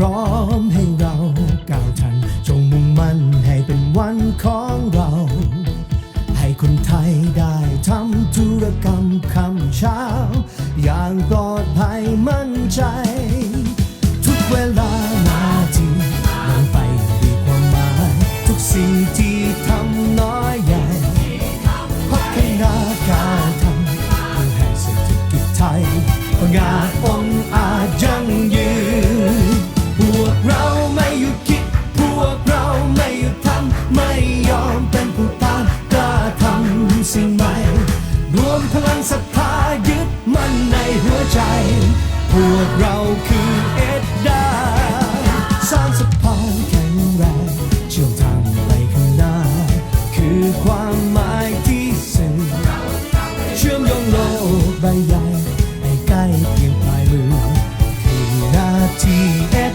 ดา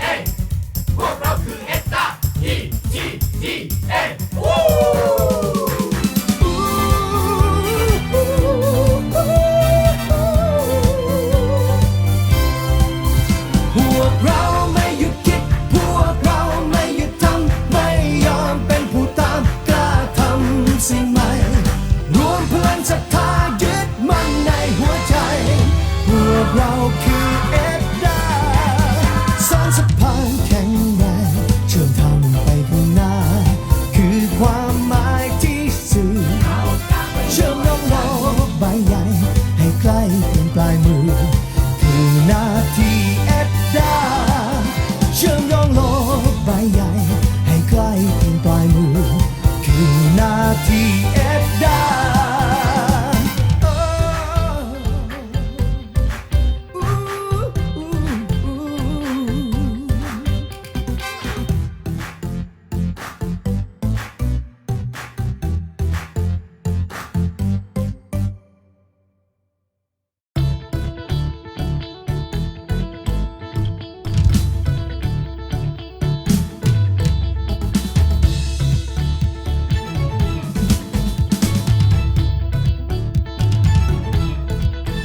โลกที่กว้างใหญ่พร้อมให้เราก้าวทันจงมุ่งมั่นให้เป็นวันของเรา ให้คนไทยได้ทำธุรกรรมคำเช้าอย่างปลอดภัยมั่นใจ ทุกเวลานาทีลงไปด้วยความหมายทุกสิ่งที่ทำน้อยใหญ่พัฒนาการทำเพื่อให้เศรษฐกิจไทยงานองอาจยั่งยืนพวกเราไม่หยุดคิดพวกเราไม่หยุดทำไม่ยอมเป็นผู้ตามกล้าทำสิ่งใหม่รวมพลังศรัทธายึดมั่นในหัวใจพวกเราคือเอ็ดดาสร้างสะพานแข็งแรงเชื่อมทางไปข้างหน้าคือความหมายที่สื่อเชื่อมโยงโลกใบใหญ่ให้ใกล้เพียงปลายมือคือ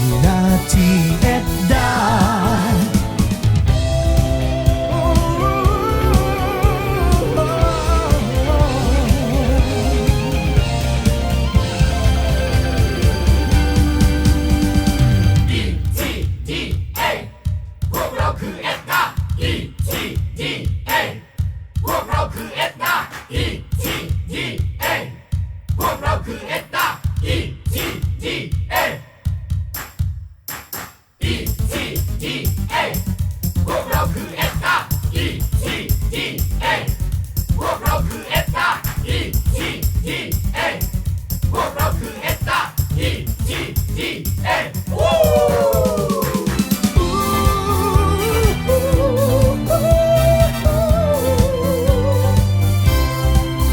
พวกเราไม่หยุดคิดพวกเราไม่หยุดทำไม่ยอมเป็นผู้ตามกล้าทำสิ่งใหม่รวมพลังศรัทธายึดมั่นในหัวใจพวกเราคือเอ็ดดาสร้างสะพานแข็งแรงเชื่อมทางไปข้างหน้าคือความหมายที่สื่อเชื่อมโยงโลกใบใหญ่ให้ใกล้เพียงปลายมือคือหน้าที่เอ็ดดาเชื่อมโยงโลกใบใหญ่ให้ใกล้เพียงปลายมือคือหน้าที่เอ็ดดา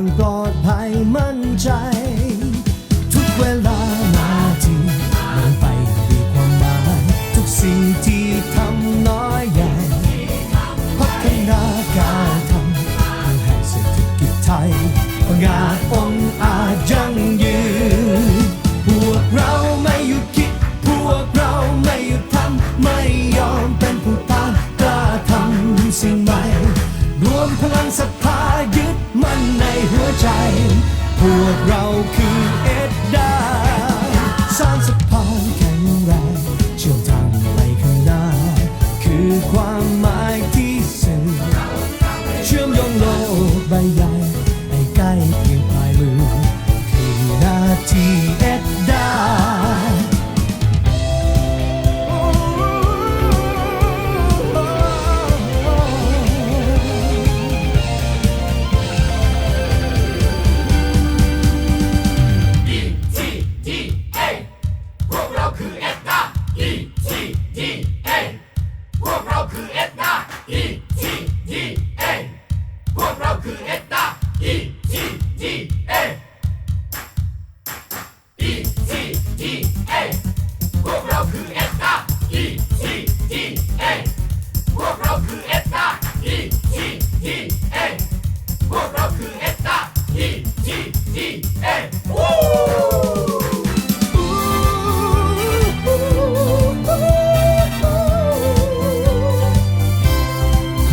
พวกเราไม่หยุดคิดพวกเราไม่หยุดทำไม่ยอมเป็นผู้ตามกล้าทำสิ่งใหม่รวมพลังศรัทธายึดมั่นในหัวใจพวกเราคือเอ็ดดาสร้างสะพานแข็งแรงเชื่อมทางไปข้างหน้าคือความหมายที่สื่อเชื่อมโยงโลกใบใหญ่ให้ใกล้เพียงปลายมือคือหน้าที่เอ็ดดาเชื่อมโยงโลกใบใหญ่ให้ใกล้เพียงปลายมือคือหน้าที่เอ็ดดา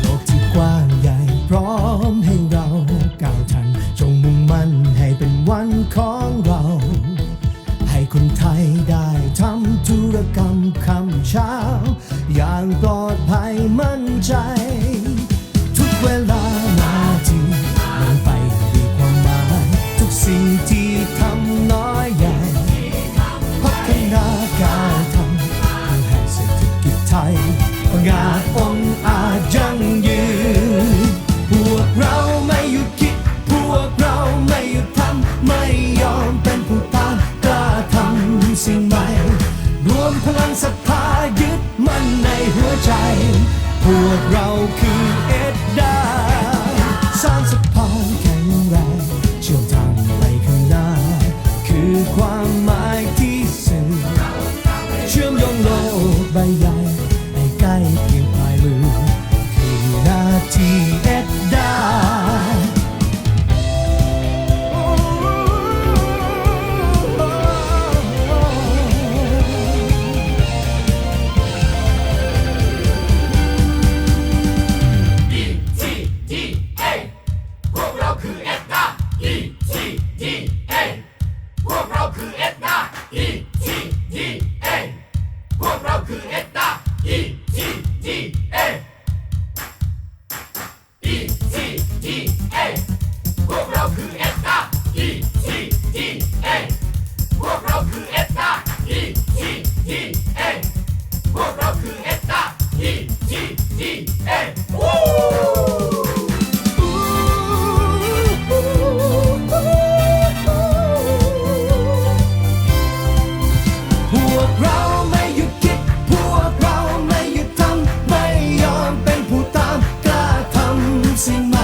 เราคือเอ็ดดาสร้างสะพานแข็งแรงเชื่อมทางไปข้างหน้าคือความหมายที่สื่อเชื่อมโลกใบใหญ่ให้ใกล้เพียงปลายมือคือหน้าที่เอ็ดดาเชื่อมโยงโลกใบใหญ่ให้ใกล้เพียงปลายมือคือหน้าที่เอ็ดดา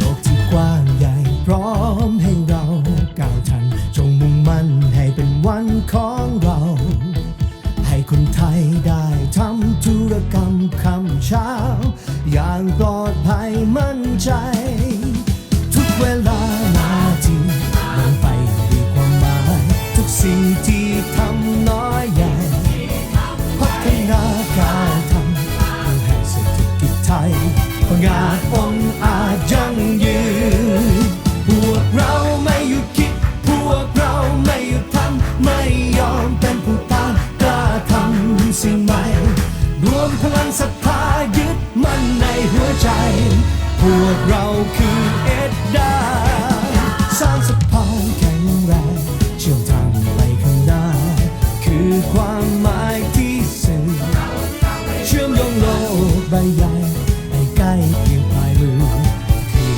หน้าที่เอ็ดดา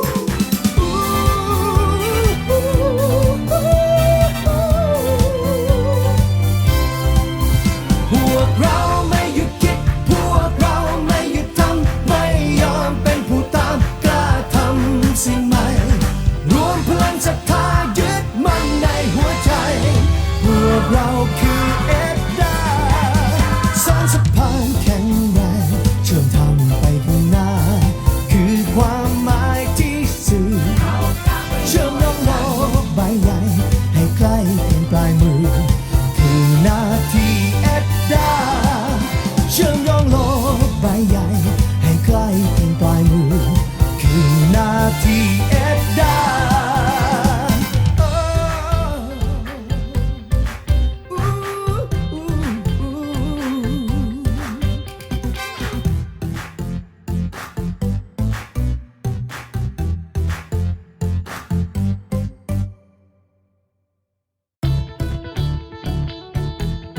สำหรับในเซสชันถัดไปนะคะจะเป็น Are you ready for security incidents ค่ะจากโดยคุณฟิลิปนะคะ CEO จากบริษัท Cybertest System ค่ะ Hi, good afternoon, everybody. My name is Philip Guo. So I run Cybertest systems in Singapore. My discussion today is not to talk about the product, but more to share with you the customer experience that we did a project on, right? So the whole idea is to let you think about your incident response procedures. Right? Some of you are from Thai Cert, right? Some of you are from the government agencies. I believe all of you in your organization, you have an incident response procedure, correct? So if an incident occur, are you ready? Have you ever tested your incident response procedures, right? So I'm talking about the importance of having an effective incident response procedures, how you test and assess it, and what are the tools you can use to to realistically test your incident response procedures. And this is what we did at one of the financial institutions in Singapore.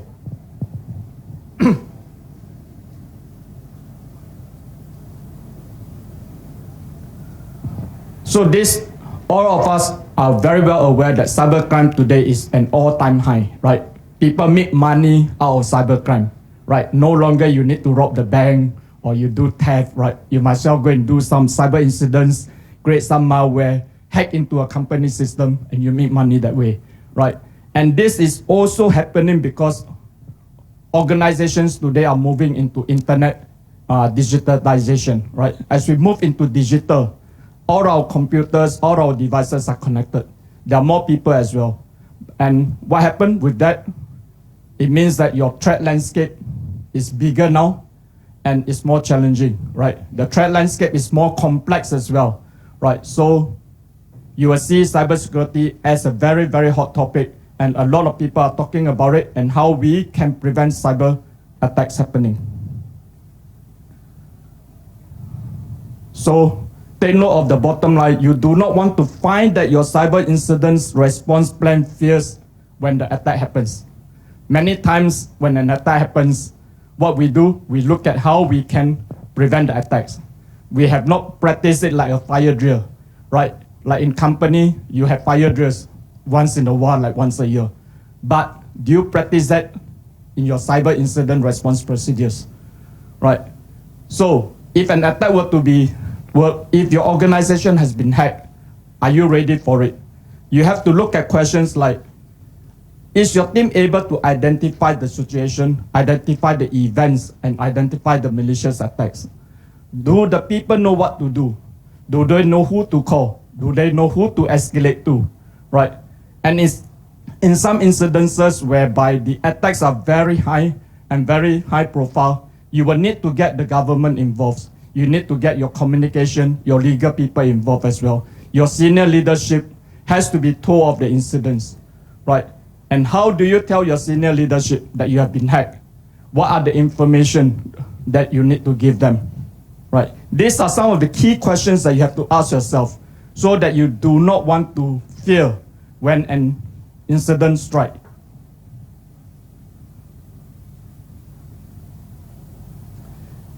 This is a research done by IBM Security together with Formono Institute.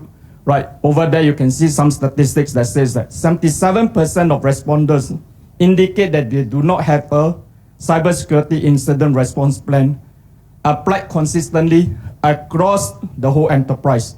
So many organizations today are still not prepared, right?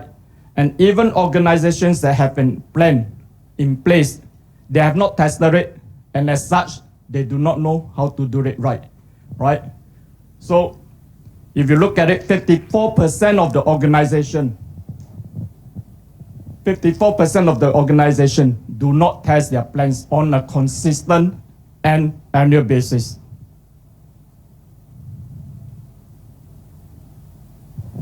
So what I'm going to share with you in the next few slides are a case study that we have done for a financial institution based out of Singapore, right? This case study is for a financial service organization. So of course our MAS, which is our Monetary Authority of Singapore, that regulates all the banking transaction in Singapore. They have a regulation in place. If you look there, the cyber incident response plan should be reviewed, updated, and tested at least annually, right? That is the regulatory requirements, right? And it states that you have to practice tabletop on a yearly basis.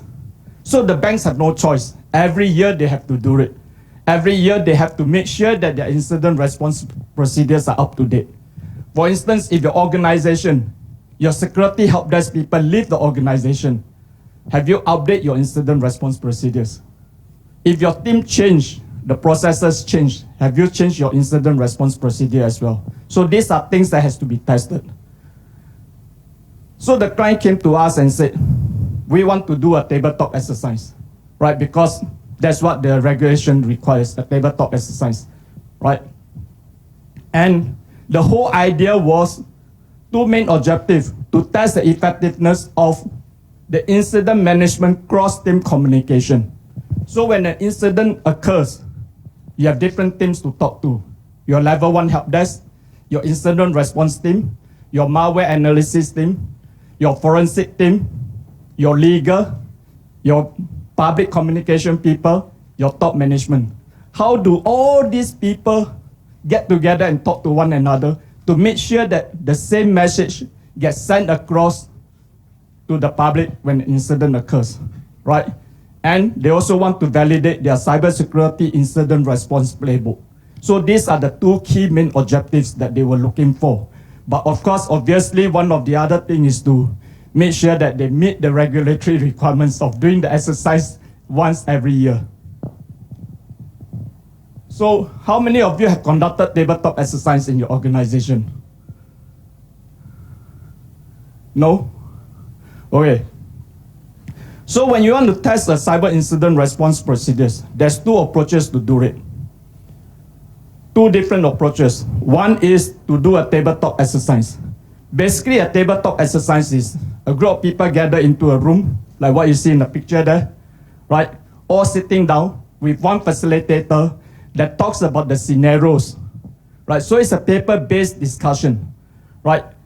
The facilitator will talk about the different scenarios that they're going to create, and then will ask, based on these scenarios, how do you respond? Based on your response, they will give you more questions so that you can answer the question based on your incident response procedures. So, however, it does not, by doing this, you're not testing the technical capabilities of your people. You're testing the processes, but you're not testing the technology, the technical capabilities of your organization, right? And it's very difficult to visualize the scenarios because there's no screens for them to look at. Everything's on paper, everything.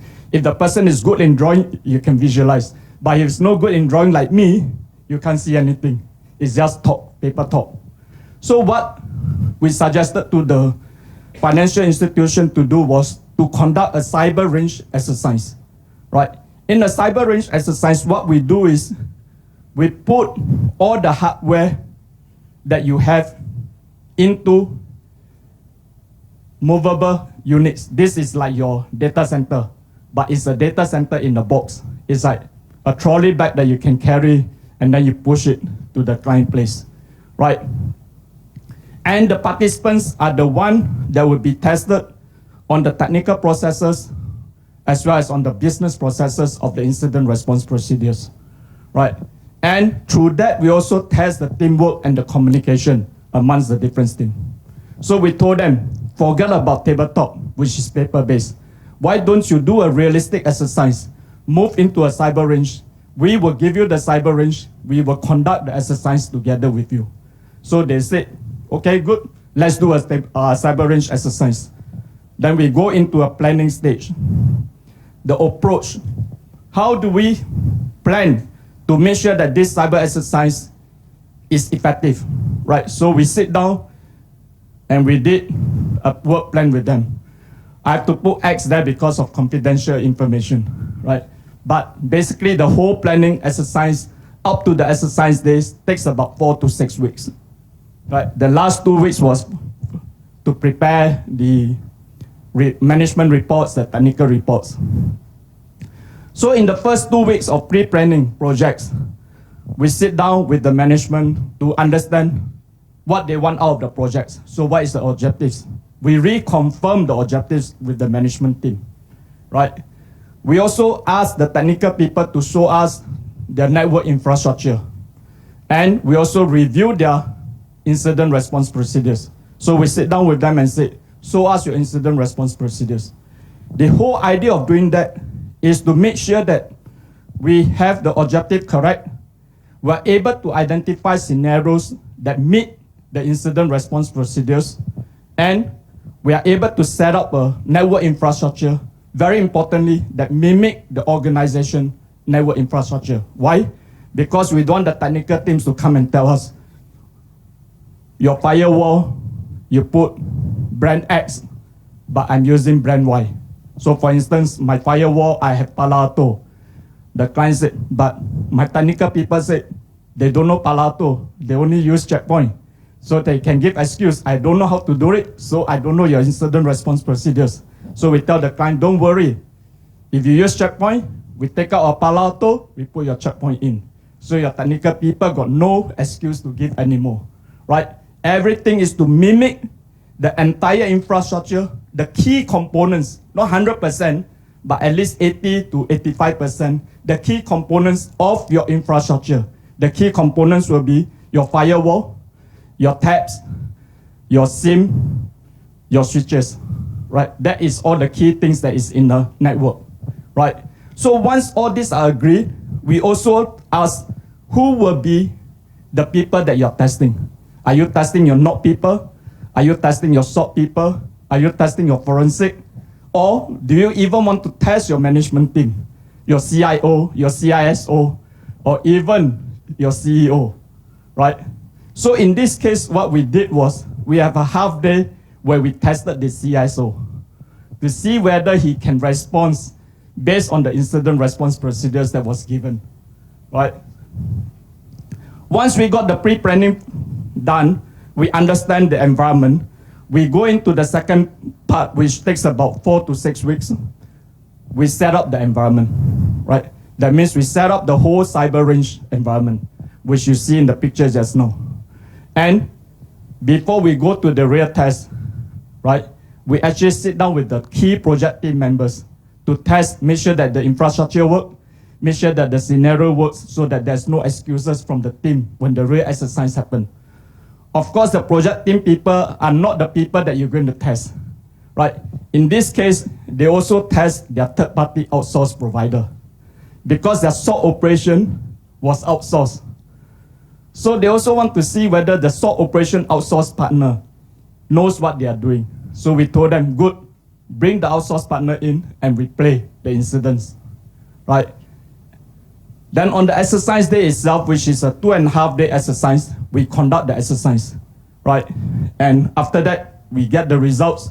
We present the management report, which is technical report as well as the management report, right? All this takes probably about 8 weeks in total. Any questions? So what does the range exercise scope consist of? Basically, it's a 2-day cyber range based on 3 different attack scenarios. The first day is simple orientation, telling the team, you are here today to do a cyber exercise, right? This is the tool that you're going to use, Cybertest systems, cyber range. This is how you're going to use the tools. And let's start with a very simple scenario, right? Maybe a DDoS attack. See whether you can prevent the DDoS attack. Then day 2, we have more difficult scenarios, right? We have a malware attack, we have different attack scenarios. That is for them to get up to speed, to make them feel comfortable. And the half day, the second half day, what we do is we put all the team together and we make sure that the SOC, the NOC, the incident response team, the forensic people are all in the room discussing with one another when an attack happens, right? And every time after each scenarios, we will have a AAR. AAR is after action review. That means we will sit down with the team and say, okay, you done first scenario. Why do you take this approach? For instance, we did a DDoS attack on the infrastructure. The level 1 help desk guy is supposed to see DDoS coming in. They go to the SIM, they saw the DDoS coming in, the traffic coming in. They go to the Palo Alto firewall, they configure to stop the traffic coming from the IP address, right? So we ask them, so you stop the traffic coming from a certain IP address. What happens if I'm the attacker, I change the IP address? What do? You say, oh, I will create another policies to stop traffic from the IP address. So I said, if we were to simulate thousands of IP address, are you going to create 1,000 policies? Not possible, right? So we asked the poor guy, level 1, very junior level, why didn't you stop the traffic coming from a domain? He said, oh, I don't know how to do it. I was not trained.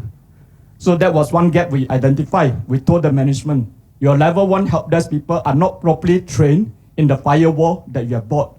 So maybe you should send your level 1 people for training. right? Those are observations that we make, and those are things that we do after every scenarios. We get feedback, we get their reaction, what is good, what is bad, what needs to be improved, right?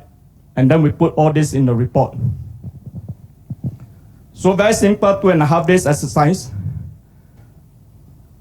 The cyber exercise preparation, as I explained to you, what we did was review the technical architecture so that we understand the requirements. The whole idea is to set up a technical framework and a technical infrastructure that mimics the client's environment. For instance, the client will have LAN network, wireless network, DMZ. All this we can customize within our cyber range, and that's what we do for them, right? We also review the incident response flow. Why? When we review the incident response flow, what we are looking for is, can we have a scenario that will trigger a high complexity events, that will trigger a low complexity events, that will trigger the management. So these are different scenarios that we see from the incident response, and then we create those scenarios, right? So that is the cyber exercise preparation. That means we have got the network set up, we have the scenarios defined that will test the incident response flow, right? So we customize the cyber range. This is the cyber range that we bring. This normally you will see in the data center. But what the participants saw was the whole cyber range was just maybe at this corner when they were doing the training. So it's a 21U cyber range, right? We use our traffic generator, we create infrastructure that mimics their environment, right? And that makes them comfortable. They cannot give excuse to say, no, this is not what we have in the office. Now, once you are able to mimic the infrastructure, the next important thing is the scenarios. Can you run scenarios out of the box? So out of the box, we have 21 different attack vectors. We have DDoS, we have server-side vulnerabilities, data leakage, malicious website, phishing website. All these 21 attack vectors that you see are the most common one that is in the market, right? So what we do during the exercise is, the CISO will tell us, can we run a web application exploit? We just go to the system, we press the button, we run the exploit from there. We don't have to create the scenarios beforehand. All these are already pre-created out of the box. This is very important because this will help to speed the training. Then who are we training? We are not training the red team. The red team is played by us, but we also get their management to observe what the red team is doing. We are training the blue team, the participants. The blue team, if you see there, consists of people who are the not SOC, the incident response in even, and then we have observers, right? So what we have is we designate a range commander. The range commander will control the flow of the scenarios, working with the customer management team.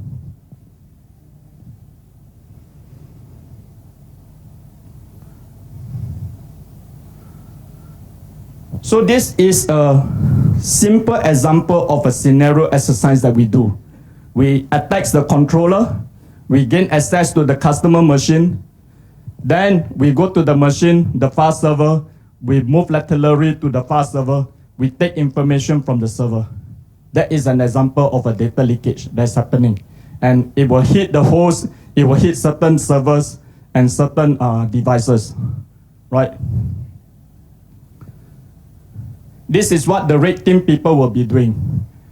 So as a blue team,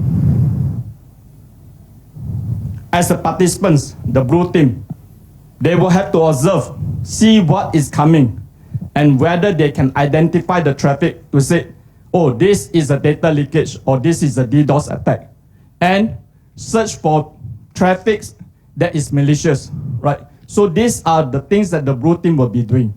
Same as what you are doing in the SOC environment, right? SOC, the level 1 SOC people, they will look at all the traffics coming in, they will look at the events, they will look at the logs, and observe whether there's any events or traffic that's malicious. Once they see a malicious traffic, they will investigate into it. If it's severe, they will then raise it up to level 2. Level 2 will investigate. If it's very severe, they'll say, hey, management, we have been hit. Then everything will then hit the crisis management team, right? So this is a simple example of a scenario flow. I've shown you an example of a scenario. So what we did was, Cybertest system will play the attacker. We will attack, we will issue a malicious request and attack the legitimate server. So this is one of the simple attack number 9, server-side vulnerabilities, right? Out of the 21.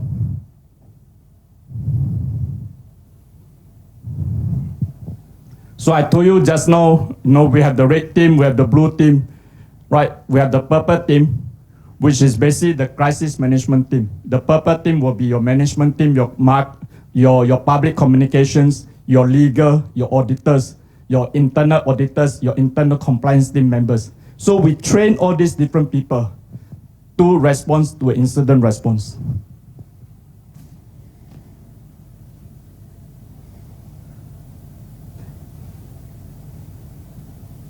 Right.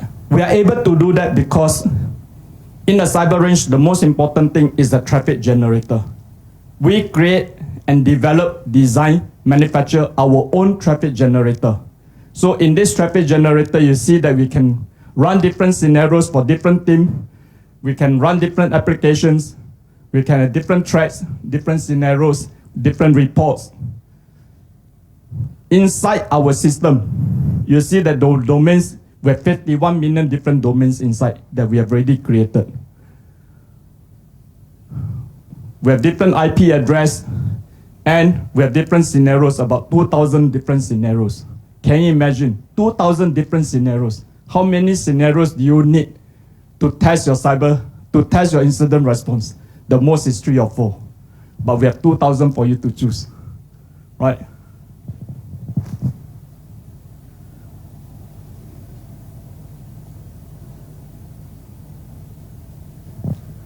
Mass reporting template, MAS, Monetary Authority Singapore. They are the regulation. They regulate all the banks. And they tell the banks, if you have an incident that happened in your banks, within 2 hours, you must fill in this report for us and send it to us. We look at the incident response, it was not inside. So the CISO, and we asked the CISO, so how do you all fill the information? The CISO asked the team, if we need to fill in this report, how do you fill in the information within 2 hours? Nobody tested it. So what we did, we ran a scenario to make sure that they have to fill in the report. And make sure that the teams are able to get the information from the hardware, from the software that they are working on, to get the correct information. Because time is very critical. Within 2 to 3 hours, you have to fit this report to the regulation. If not, you'll be fine, right? So information like what happened, when did it happen, how much extent or damages has been done, and what was the impact, so how much damages, and where did it happen? Is it on the server? Is it on your customer information, on your database? All this different information. When an incident happened, you're so excited, you're so engrossed, you don't have time to look for all this information. That's why you really need to test your team to make sure that they are able to get the information that is required, right? And stop the malicious attack from happening. So we tested them on these procedures, and one of the suggestions that we make after the exercise is to get the client to change the incident response processes to make sure that they incorporate this report inside. In our system, we also, remember we are testing the blue team participants. So we have a ticketing system inside, where the ticketing systems will allow the blue team to enter information based on the different attack scenarios. For instance, if you have a DOS attack, you want to know the source IP, the destination IP, right? You want to know how much traffic has gone through. But if you have a malware attack, you don't need the source IP, you don't need the destination IP, you need different information. So what we have is a ticketing system that will collect different information based on the attack scenarios that has been identified. Now, why is this good? It means that your people can be trained very easily. They can be trained to behave intelligently because they know what information to look for, right? Imagine your level 1 people, most of them are not very technical, but you can train them in the right perspective, right, to get the right information. Because information, if you have the right information, you will know how to prevent the malicious attack from happening again.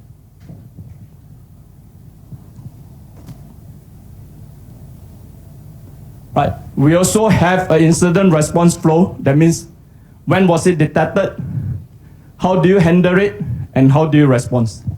And throughout this phase, we take down the time that they spend in each of these different process. Right? Why? Because after that, we have a scoring system for the team. Right? The Cybertest range, the cyber range that is created by us, we have a ranking and scoring portal. So this can be a team exercise event also, right? Where you can test different teams, right? Team 1, team 2, team 3, how effective you are, or the individuals, right? So we have a scoring portal that scores them based on when do they detect, when do they handle, when do they resolve. Also score them based on the different attack scenarios, because some of the attack scenarios are very simple, some are very complicated. So we have different scoring system, right? So the next one you'll see is a scoring based on attack scenarios, right? But this is based on team. So can you imagine you can conduct a team exercise, right? And do this exercise with your team. Right, and based on different vectors, again on different, so all these are information that you can get out of the cyber range that we use. Okay, to prove to you that this is a real exercise, you see the picture here. These are real people that conduct the exercise. Okay, so this is a real case. The young guy that you see here, can't see his face very clearly. He's the founder of the company. So he was involved in the exercise. Right. During the AAR, as what I explained earlier, we asked the participants, why do they do certain actions? Would they have done better? And what needs to be changed? Right. And these are the feedbacks. The feedback will then help us document the lesson learned and documents to the management what are the areas of improvement. Yeah. I have only last few slides to go. So this is a post-exercise. We have a cyber range exercise report. Basically, in this report, we will highlight what are the scenarios that we have done, what are the observations that we have made, the gaps that we have identified, and how the customer can do, what the customer can do to mitigate and reduce the gap. For instance, the one that I talked to you earlier, the training for the level 1 people, right? The changes in the crisis management team. Right, so some of the key gaps that we identify. Level 1 supports need further training. Incident response process was not very clear on certain classification. For instance, in our incident response procedure, we always say, if A happens, and these are the things happen, it is critical. But sometimes it is not measured that way. So how do you define criticality? Because if you think the event is not critical, you say, oh, this is not a critical event. But what happens if it happens to be a critical event? Your company will lose a lot of money, right? But if it's not critical and you raise it out and say it's critical, then you lose the management time. So it's a balancing act. But your people need to be trained to be able to identify which is critical, which is non-critical, right? Communication, what we notice is communication between the teams improve on the second day of training and teach them how to use a system to fill in the mass reporting requirements. So these are some of the recommendations that we have made through the exercise. Well, one of the things that we tested in here was the CISO response. So in the incident response procedure, there was a statement that states, if the event is critical, you need to highlight it to the CISO. CISO needs to call for a crisis management team meeting. That means consists of the board of management and everybody. So on the day of the exercise, the CISO was there. We tell the CISO, can you don't listen to your phone? Can you get out of the exercise room? So we simulate an attack. The incident response guy pick up this attack. According to the incident response, it's critical. You need to call the CISO. He called the CISO. But we told the CISO, don't pick up your phone. So nobody answered to the call. So we asked the incident response guy, so your management is not answering your call. He's out of town. What are you going to do next? No answer from him because the incident response never state who is the second in command. Right? So these are some of the changes that we make. So if an incident happened, who is the second in command? So again, this is to test the effectiveness of your incident response. This is to test whether there's gap inside your incident response procedures. So these are simple tests that we do during the exercise.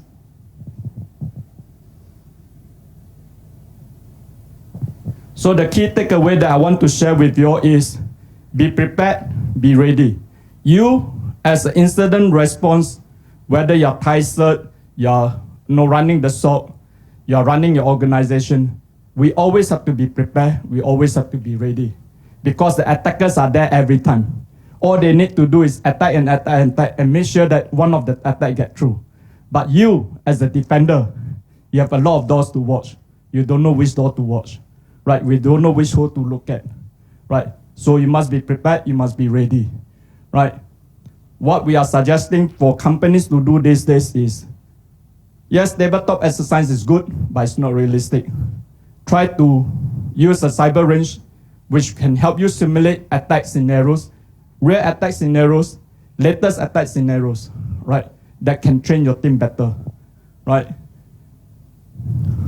Make sure that your testing is done on a regular basis. Because from what I know, from what I see from you today, your regulation does not dictate that you have to do testing once every year, right? But in Singapore, it's different. The banks have to do it once every year, right? But even if the regulation does not dictate that, you should try to do that once every year. It's just like fire drill in your building. You have fire drill exercise at least once or twice every year, right? So that is what you should do to your incident response procedure as well, right? So that you can train your people with the ability to not only to detect, but also to be ready, right? So a bit about the company. Cybertest system is founded by these two young guys, not me. I only run the Singapore office, right? These guys used to work for Ixia Breaking Points, right? So they leave Ixia, they leave Breaking Points, they build their own traffic generator, right? And the company, and they have more than 25 years of working experience. We are a very young company. We started in 2014, French-based company, headquartered in France. Started Singapore in 2018. But if you look at this map, this timeline, almost every year, we are involved in a major exercise. How many of you have heard about Pacific Endeavor? Pacific Endeavor is an army exercise sponsored by the US government. It involves 21 nations, 21 different countries, including Thailand, Vietnam, Malaysia, Singapore, Australia, 21 different companies. Just last week, I was involved in the planning for Pacific Endeavor 2019. So every year they do this exercise. So every year we are involved with them, right? That's what we do. We bring the range on the ground. We define the scenarios. We train all these people, right, in the cyber attack. So even the army today have cyber defense team that we are training, right?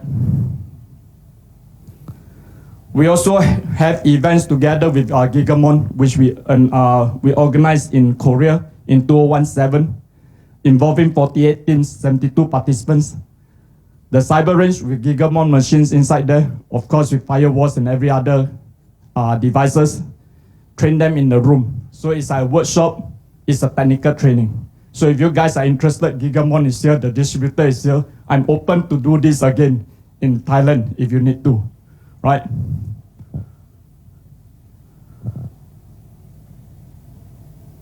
Another experience that you see in here, Cybersecurity Agency, CSA, which is our government cybersecurity agency. CSA reports directly to our Prime Minister office, right? In Singapore, as you know, some of you may know, we actually classify the country into 11 critical sectors, right? So critical sectors are sectors, if you get hit by a malware, by a security breach, it will bring the whole country down. That means your transportation, your aerospace, your utilities, your army, your Ministry of Health, right? You all heard about the health incidents. So these are the critical infrastructures. What we did was we conduct an exercise with them, involving the key people in this 11 critical infrastructure, right? There's the founder, right? There's our Deputy Prime Minister, Singapore Deputy Prime Minister, right? So we conduct the exercise even at the government level. Right? What we offer, we help people design, deploy, train, conduct cyber exercises, conduct blue team exercise, red team exercise, crisis management. Using our own products, we have 4 products here. Network traffic generator. We have a penetration testing product platform that allows you to do penetration tests. We have an incident response and malware analysis tool, right? And we provide professional services. So the cyber range, besides using it as a training tool to train your people to assess your incident response, you can use it to certify or to do a proof of concept of the solution that you're looking for. For instance, today, if you say you want to buy a firewall, now how good is brand X versus brand Y? You don't know which one is better, right? Because all the vendors will tell you we're very good, we can prevent this attack, we can prevent the latest attack. What you do is you take these 2 brands, put them into the infrastructure, use the network traffic generator to generate the different attack vectors and see whether the equipments or the devices can pick up the attack scenarios, right? Because what we have is 21 attack vectors, the latest malicious attack traffics that we have within our cyber range system, right? So you can use it to test your network as well. In France, the French government is using this to test product that is to be used in the critical infrastructure.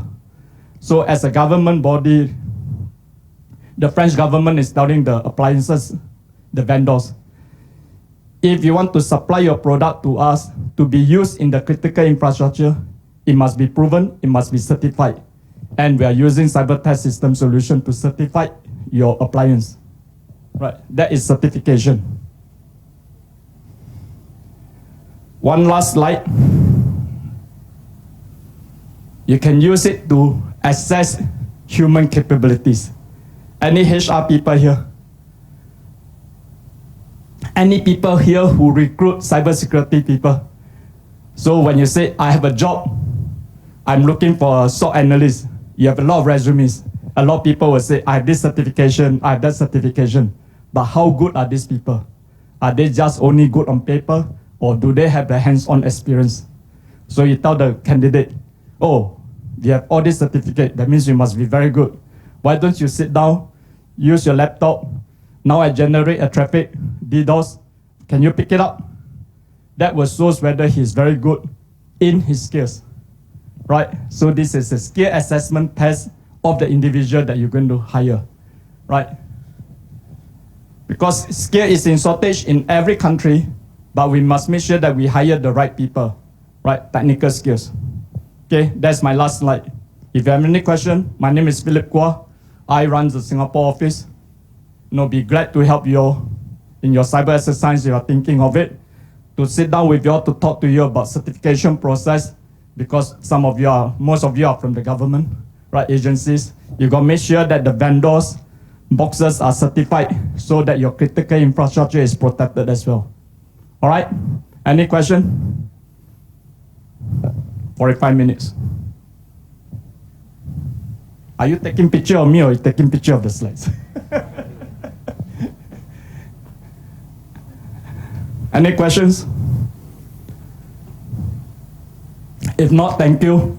If you guys are interested in any of these things, can always approach the distributor here, right? Be more than happy to work with them. All right, thank you very much.